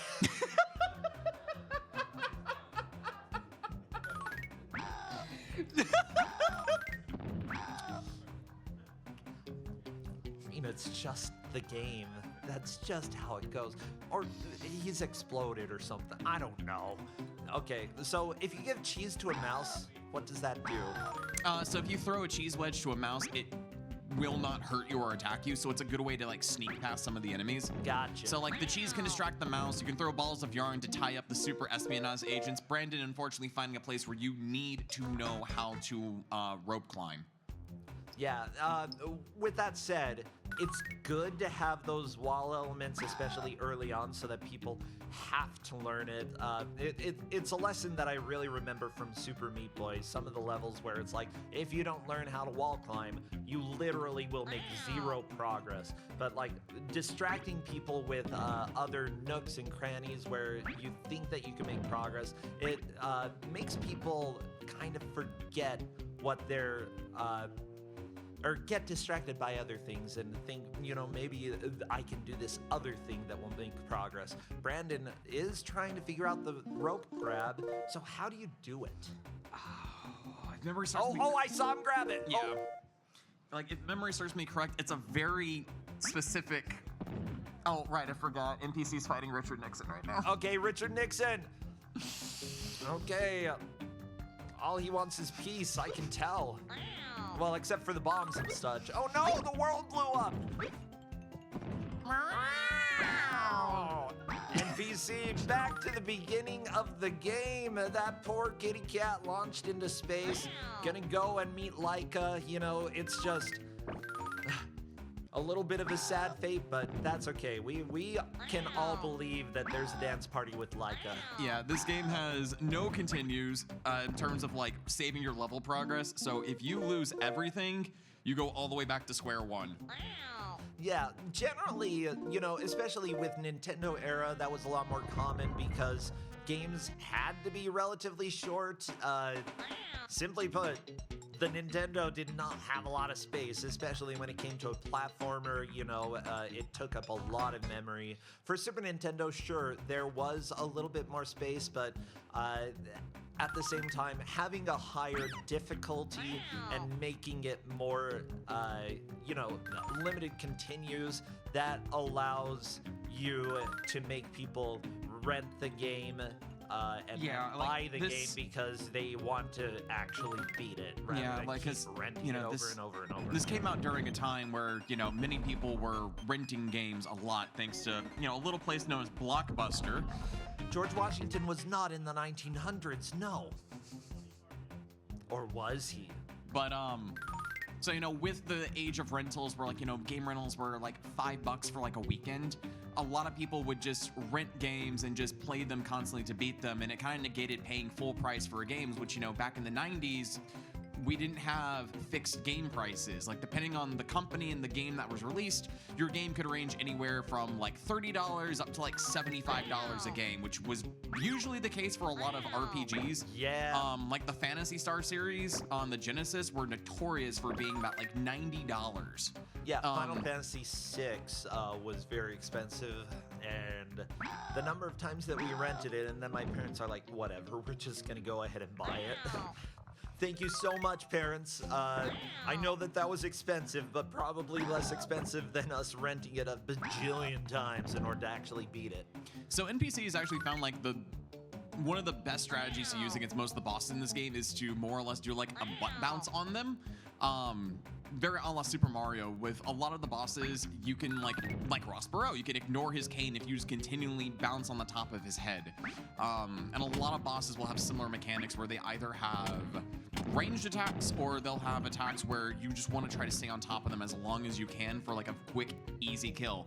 And Brandon Blake has actually, you know, discovered how to do the wall climbing. Yeah. So now that we've discovered this,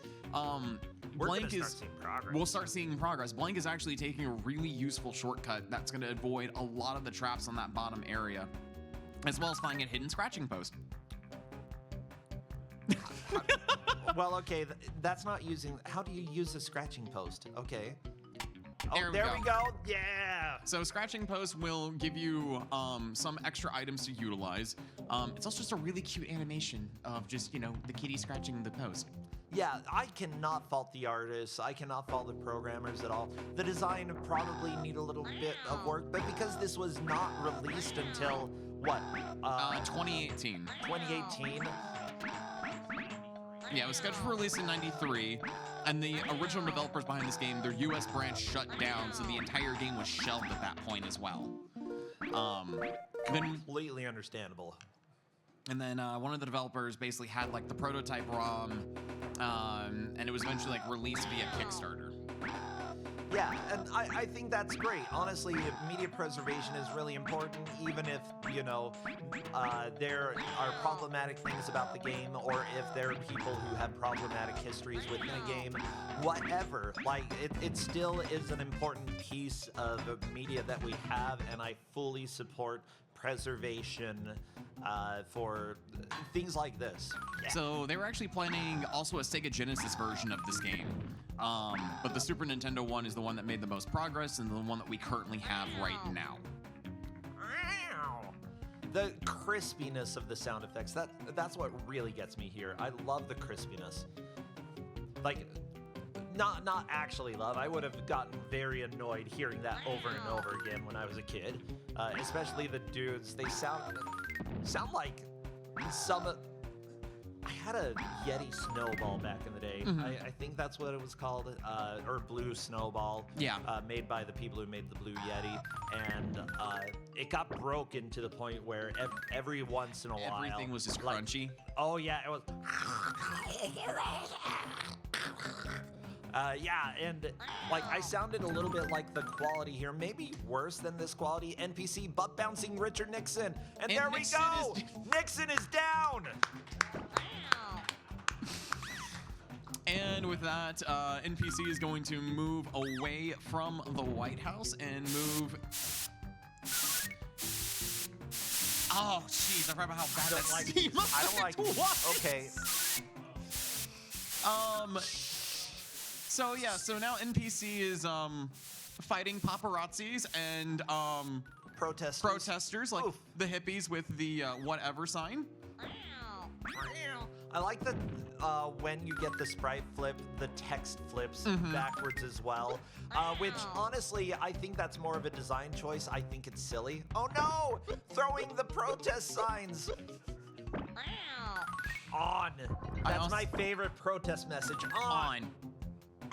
I also appreciate that the that the paparazzis, when they like take your photo, like it like legitimately blinds the cat, and I love the animation that's like goes with it as well. Like once again, I love the animations of Socks. It's really well done. Yeah, and I also love having enemies that don't technically kill you. You know, they don't deal any damage. Instead, they're there to cause something else to happen, and that's actually really clever design in my opinion. You know, getting stunned. And like, you know, unlike some like other questionable platformers, the iframes in this game are actually very forgiving, so you are able to tank like a hit and make your way through a couple of enemies without having to worry about like some games where your health is just constantly draining no matter what you're doing. Oh no! Socks the cat is gonna commit tax fraud! This is what this week is all about. I was about to say, how many games have we had tax fraud at this point? We're at least at 3. So we're at 3, so you know, Socks is just casually breaking into the U.S. Mint. Okay, we get to hear Richard Nixon a little bit. Well, we get to see him do silly actions at least. There we go. I love that anytime I see Nixon, I just go straight to Futurama now. That sounds about right. I mean, his disembodied head shows up quite a bit. Hi, Mormo. How are the kids? NPC trying to figure out the timing to get through this laser. There we go. Yeah, figuring out the timing as well. It sounds like Brandon has unfortunately not figured out how to do the butt bounce attack yet, so going for standard There swipes, we but still, go. we have defeated Nixon.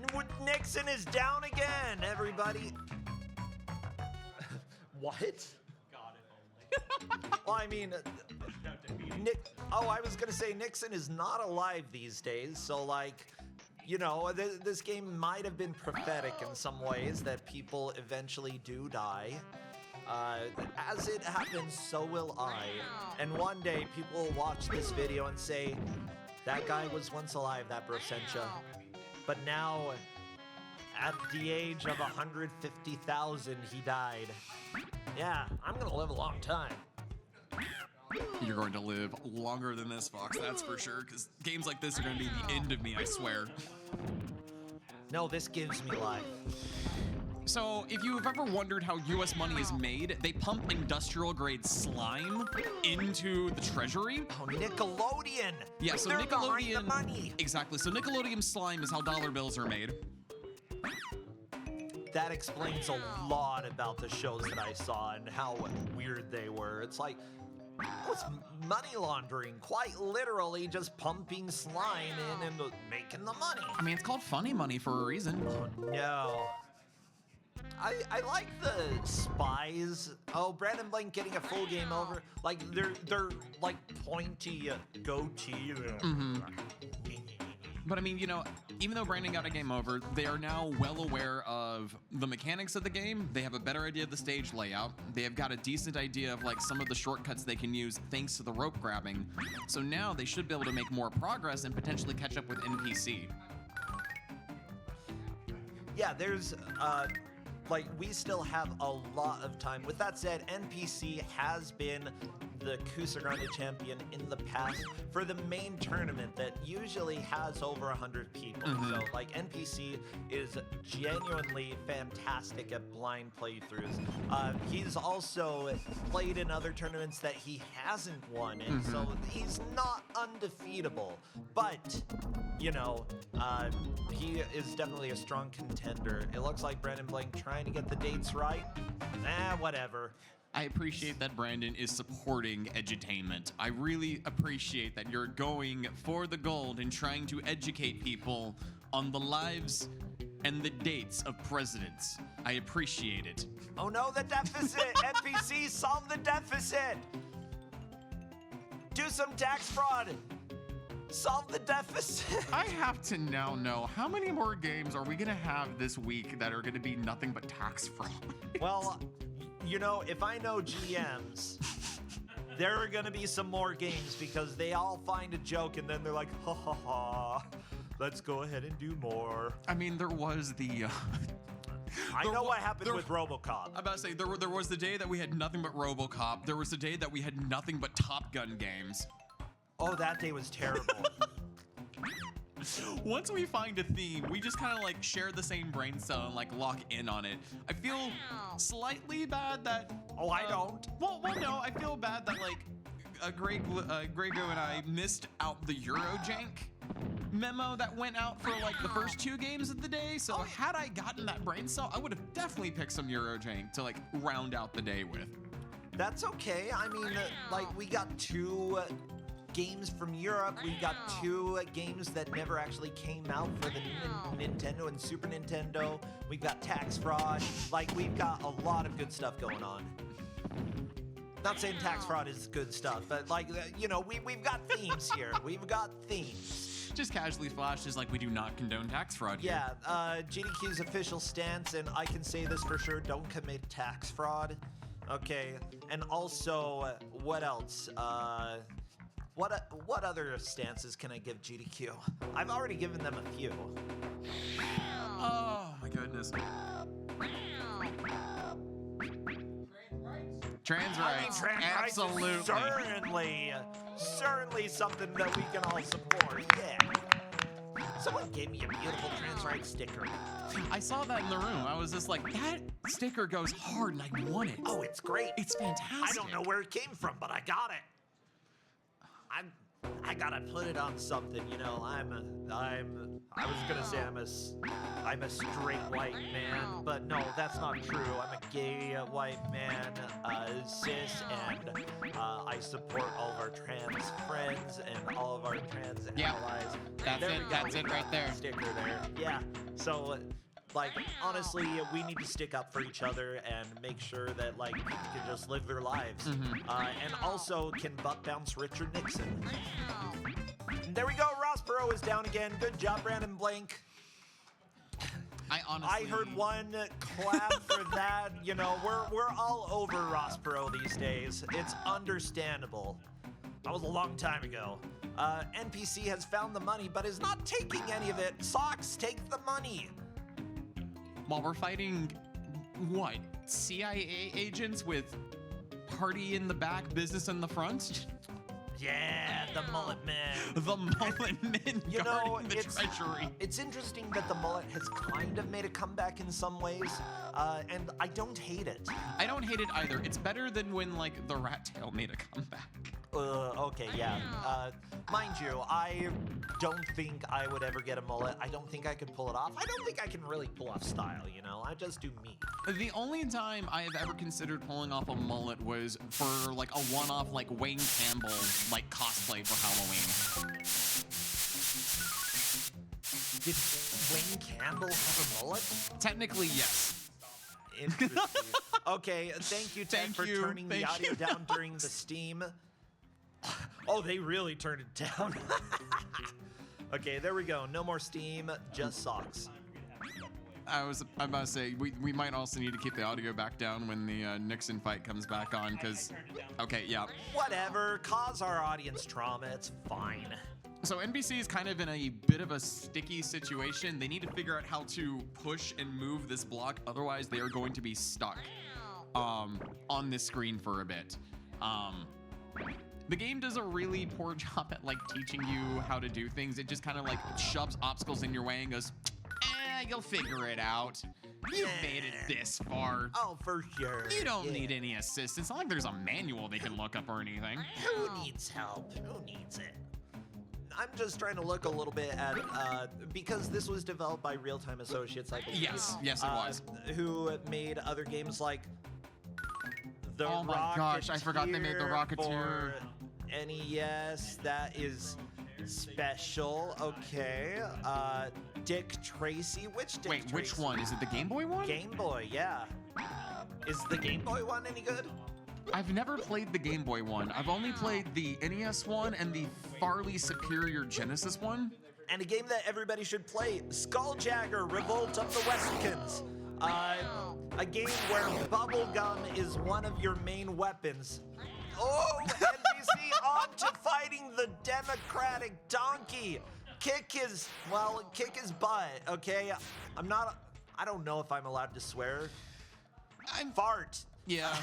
So yeah, you're fighting a donkey while We're doing a butt bounce on the donkey. There we go. Good job taking down the mascot of. I'm trying to figure out the message here. I enjoy that like the enemies in this are not necessarily politically aligned. That makes me happy. The game was actually praised for its satire on both sides of the aisle. It wasn't strictly one or the other. It was everyone got the fair and equal treatment. And I enjoy that. Like, it's good to be self-aware. It's good to be able to joke about yourself. Oh, that's mean. Getting knocked back into the endless pit as we're kind of learning how gold is made. It's literally just silver ingots that are spray painted gold. We kind of saw it briefly on. It is. Oh my god. We actually saw it briefly on NPC screen before they fell into a bottomless pit. You can actually get socks spray painted gold as well. See, like that. Oh no! Oh! Oh, does that mess up your controls if you're spray painted? I do not remember. It's been a while since I made it up to because I remember I made it up to the Supreme Court stage of the game. Okay. And I nearly took first in my 4-player match, but the person was like ahead of me by like maybe a screen and a half. So I don't remember how the spray paint affects you. It's just, once again, it's just a cute little like additional detail. But the conveyor belts are super, super tricky on this section. So if you're not careful, you're going to send yourself into the bottomless pit down below. But NPC is having the hardest time with the ingot presses. Yeah, still 5 lives left. NPC might be close to a full game over. I must say, if I remember correctly, this is NPC's last continue. So unfortunately, if NPC gets a game over, they're going to go right back to the very first quote-unquote world of the game. No! Crawling into death. Jumping into death. Oh, don't stop the count to count the debt. Oh no. But it's okay. Now Brandon Blank is committing tax fraud, so everything's okay in the world. Good. Well, I like these bulldogs that have helmets on them. Like, the designs are good. Oh, this music is kind of a jam. Honestly, the soundtrack and... Oh, that sound is a little bit of not a jam. Okay. Okay, Brandon's setting off the security alarm, so now everyone's aware that tax fraud's happening in this stage. So yeah, recommendation, if you are making a game and you are making sound effects for a game, which I am doing, try to keep audio a little bit more balanced so that I don't get to complain here. Yeah. Yeah. I will say, though, I still think one of my favorite video game sound effects is, once again, throwing it back to the hot take PowerPoint panel that y'all had yesterday. I was so happy that Gunstar Heroes made a panel all about why Panic on the Sega CD is amazing and why Sonic CD is the worst Sonic game in existence. And I am actually going to agree with him on both points. But with Panic, every single sound effect was done by like one man just making noises with his mouth. Literally, you will. I mean, they sound like noises that I make when I'm not recording. I just walk around the house making weird noises. Well, because that's all it is. It's just, or like if you get like something that's like one like the running gags in the game is like random things just vomiting. It's just. It's fantastic. Also love that, once again, we all saw with Brandon, similar to the gold spray paint, if you fall into the Nickelodeon slime, then Socks gets turned green. Oh, nice. Like, there are lots of little, like, attention to detail things. It's not hard to do a palette swap when you are programming a game, but, like, thinking to do it and adding it in is fun. No, NPC got squished. So and with the world that, blew up. No! NPCs now going back to World 1. Brandon Blank is currently on the first US Mint stage. So Blank actually has a chance to catch up, if not overtake NPC, if they can take these next few stages carefully and strategically. I know sometimes you get in this habit of Kuso, depending on how much within your mind you get, you think of either, man, I feel like I'm so far behind, I need to rush to catch up. But sometimes when you're rushing, that's when you tend to make the most mistakes, and it ends up costing you the victory in the end. I know that's a pitfall I've fallen into multiple times while being a contestant on Kusogrande, and it's something I always try to like tell people who have never participated in this before, like, don't get inside your head, play at your own pace. Sometimes you don't need to go fast. Yeah, like, consistent progress is going to be better than fast, erratic progress in a lot of cases. However, you also get to gauge, like, how difficult were the early stages? Am I allowed to risk making a tricky jump? Because if so, maybe that's fine. Because if there's a tricky jump, but I don't die if I fall, then maybe go ahead and do that. And yeah, I see NPC trying to make some of these tricky jumps that technically would help save a little bit of time, missing them, losing a bit of time because of it. But if you manage to land that jump, you know, you are saving overall. NPC now taking these pits slowly. Again, like, needs to catch back up to where he was before because he doesn't know where Brandon Blank is. But taking these slow so that he doesn't die and end up losing lives and risking another full game over. Yeah, I will say, when I was playing this in that section with like the constant water droplets that damage you, I was purposely damage boosting to try to get through as much of those as I possibly could, because I knew later on the stage there was a large number of goldfish I could collect to get my hits back up. Okay, NPC eating another fish. Oh no! Unfortunately, the money presses in this stage have a deceptively large hitbox, so even though you think there's enough room, you're gonna unfortunately get squished. Probably would have taken that a little bit more carefully, like gone into the prone, like crawling on all fours animation to try to get through that money press a little bit safely. Yeah, true. By the way, the music producer here is George Alistair Sanger, known as the Fat Man, for this game specifically. Worked on other games. I see, like, Seventh Quest, a Putt-Putt game, Putt-Putt Pep's Birthday, whatever that is. I love that Putt-Putt game. Oh, really? It's really, I love anything that Humongous Entertainment has made. Like, I'll, like, big fan of, like, everything Putt-Putt. The Pajama Sam games, you know, yeah, like, legitimately a lot of games that people remember from their childhood. Yeah, Putt-Putt Saves the Zoo. I love it. 11th Hour, I love that. The 11th so Hour, good. I never finished that. Yeah, how many of these old games do I need to return to one day? A lot of them. Hubert, he worked. Okay, Hubert is objectively terrible. I hate Hubert.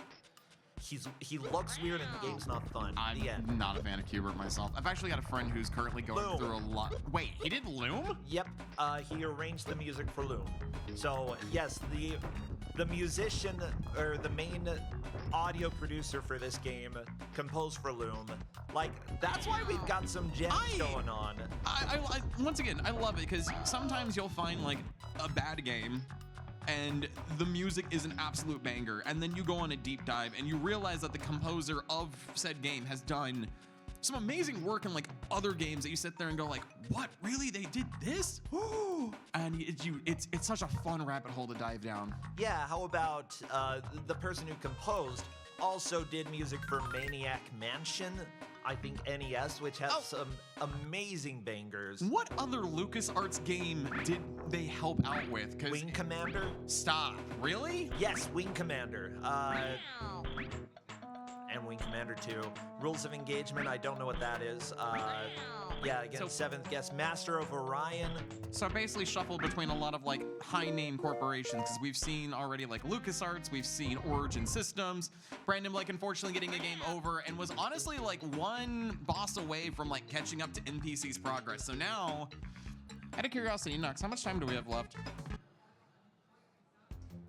I was gonna hold up the 15-minute marker, about a minute. Okay, so we got about like 16 minutes left. So right now it's NPC still has the most progress, but with this clean slate, if both players play it well, Blank has a good chance to catch up, and like we'll have like a very tight race on our hands. When I say Sonic, Sonic the Hedgehog for Didge? I don't know what that is. Wait, for DIDJ? Is that a oh, Leapfrog. okay, Okay. So what the main artist and animator worked on other games like Normie's Beach Babe-O-Rama, Warlock. I know wow, Warlock. MTV's Beavis and Butthead for Super Nintendo. Okay, not the Genesis one. Legitimately, some of the art is decent in those games. The games themselves, not exactly the best, but you know, it takes a lot of talented people to make a bad game. And like, honestly, even in the worst games, there is often a lot to love. Like this game, the music has a lot of great stuff. The animations, the art. I'd say even the gameplay itself is fun in some ways. The controls take a little bit of getting used to. Yeah, the controls are slippery, and especially when you get to things that, once again, the game never explains how to make progress in terms of like the block pushing or the rope grabbing. But like once you get a feel for like how slippery the controls are at times, and once you kind of like learn the nuances of like the special skills that the game, once again, doesn't teach you how to play, you kind of get into this zen state, and it becomes a playable mess. It's still a mess, but it's a playable mess. Yeah, another animator who worked on this also worked on Barney's Hide and Seek and was that Borderlands the- 3. I'm. Wait. We go from Barney's Hide and Seek on the Genesis, right? Let me see. Which one? Yes, Genesis. Correct. From Barney's Hide and Seek on the Genesis to Borderlands. Okay, yeah, yeah, that happens. Yeah, I mean, there are other things in the middle, like a Magic the Gathering game, All-Star Baseball, an Iron Man game, Breakthrough, Super Star Wars, you know, like a lot. Oh, Nickelodeon, Real Monsters. I don't like that game. That's for not- Super Nintendo. Oh, it helped with Sin Farm. Okay, doing the package illustration for that. Okay. Like, really, like a lot of talented people worked on this game. Oh, I forgot that the pause screen is just pause. Oh yeah. It's like Bubsy, except funny? The question is, would you rather be playing Bubsby or would you rather be playing this?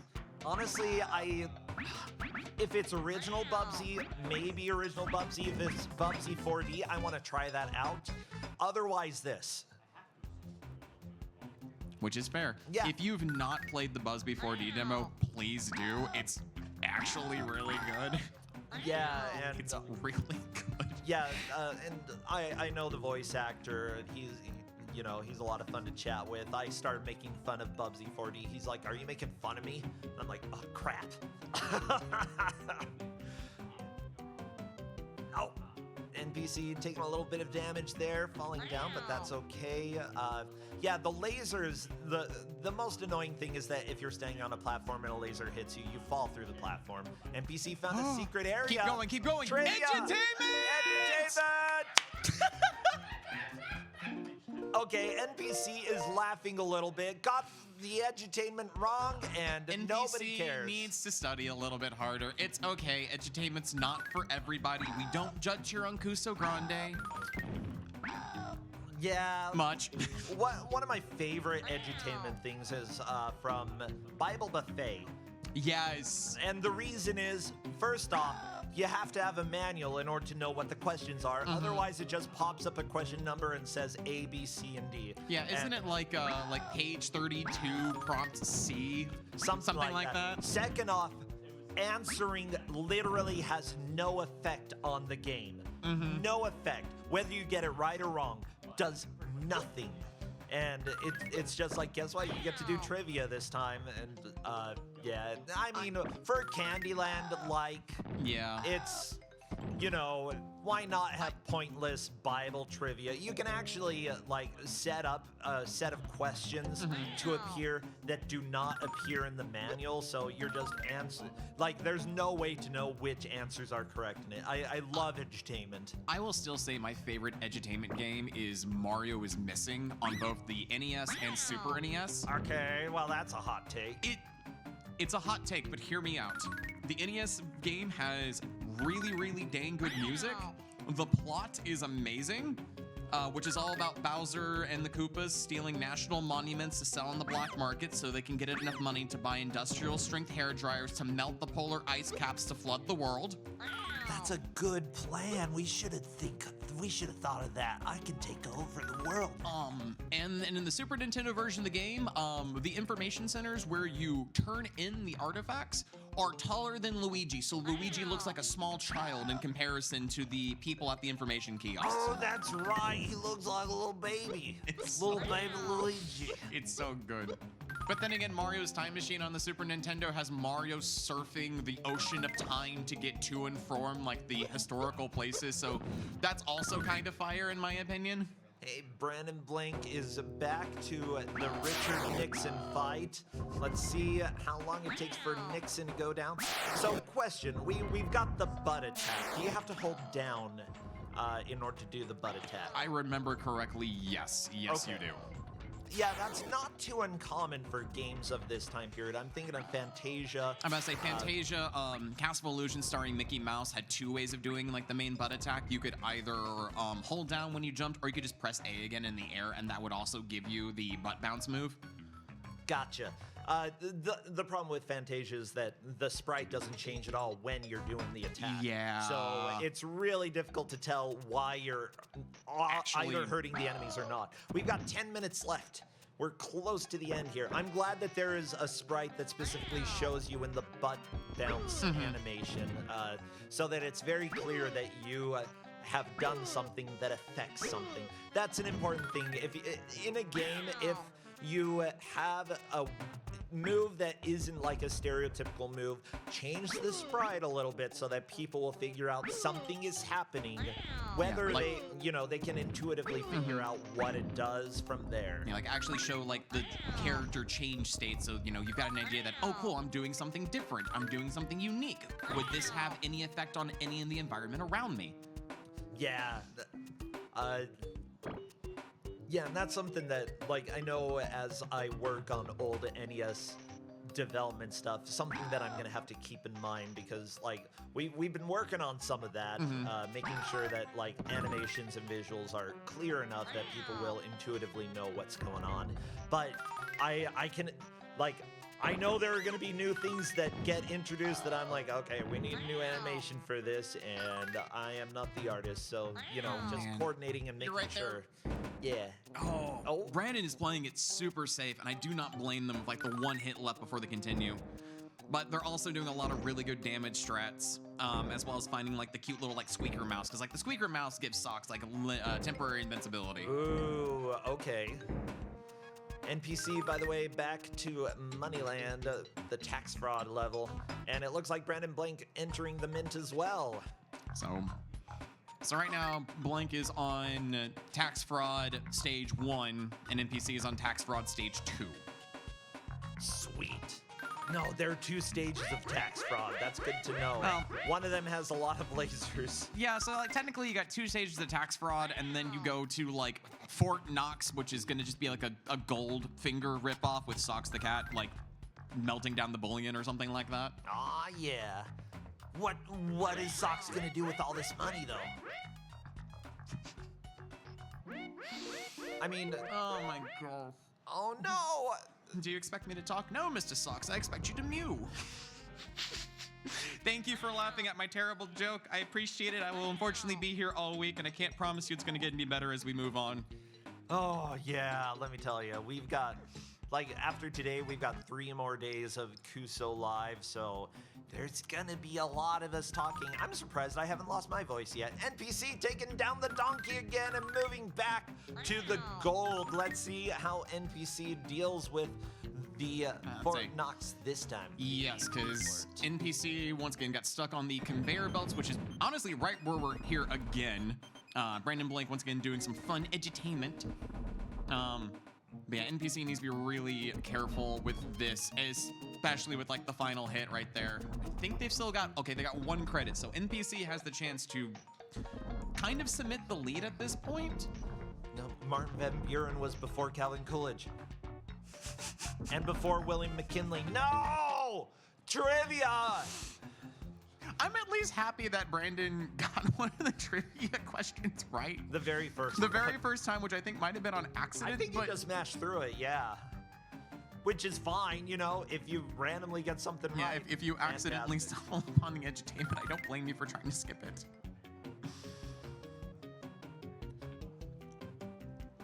We need to teach people who cares? Like, just knowing dates and facts, you know what?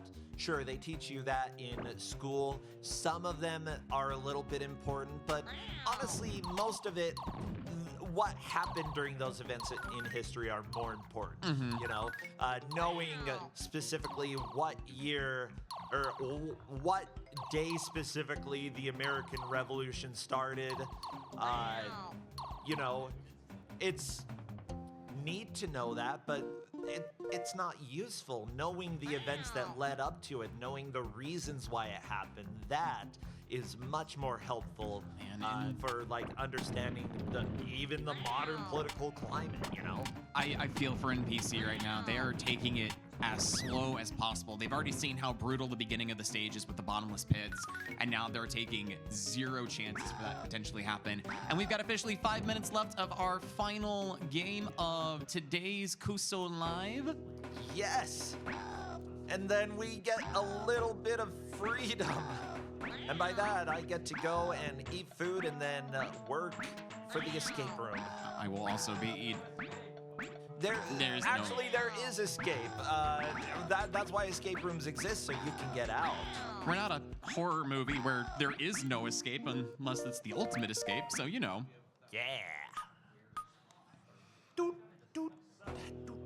My partner keeps trying to actually get me to watch that horror movie.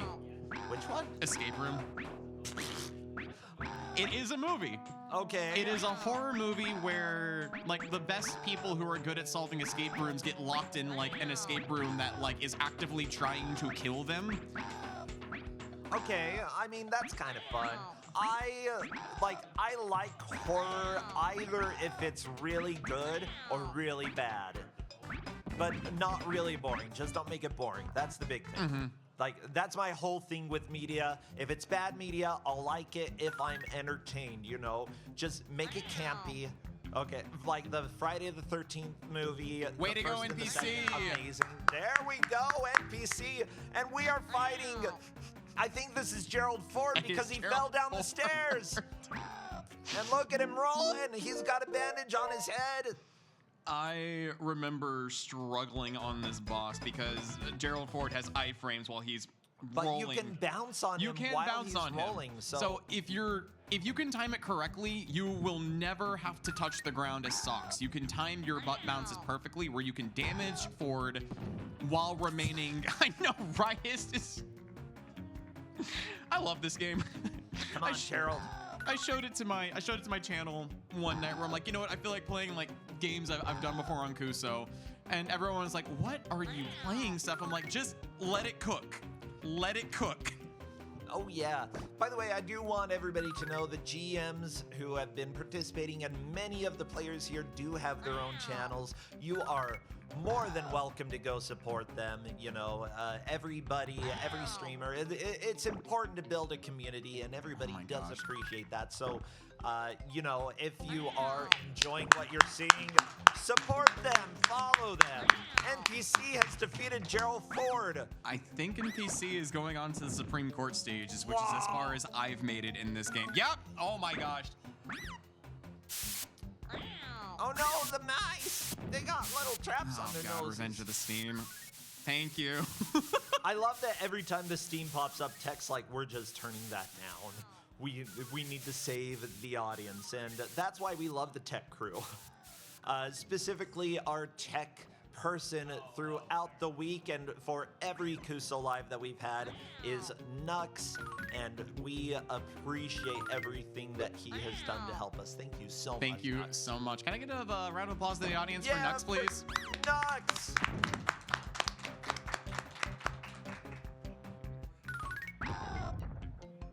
I am actually curious if NPC is gonna make it up to the part where I did, because if I remember correctly, the first half of the stage is like outside in the really weird mountainous holy terrain outside of the Supreme Court, and then like the second part of the stage is on like the actual steps leading into the Supreme Court building. The well-known mountains of Washington, D.C., you know? Listen, those public parks are dangerous. You take one wrong move and you're falling into an endless abyss. It's well documented, actually. Well, it's a good thing I didn't go there.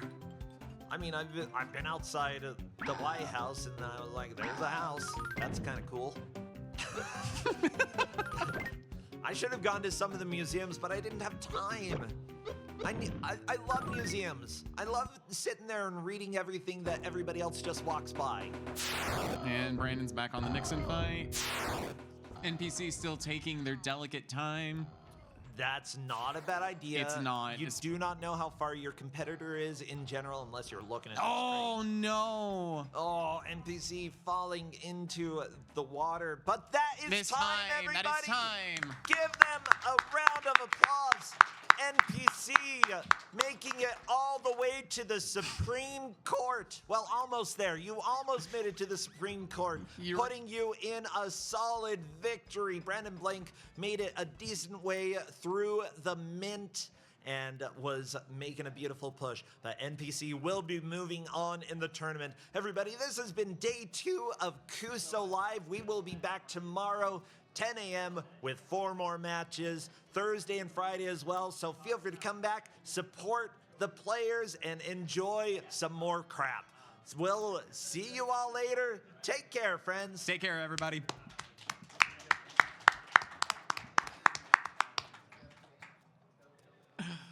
You can cut whenever. I mean, we could just, sit here and be awkward. That's fine, too. Yeah.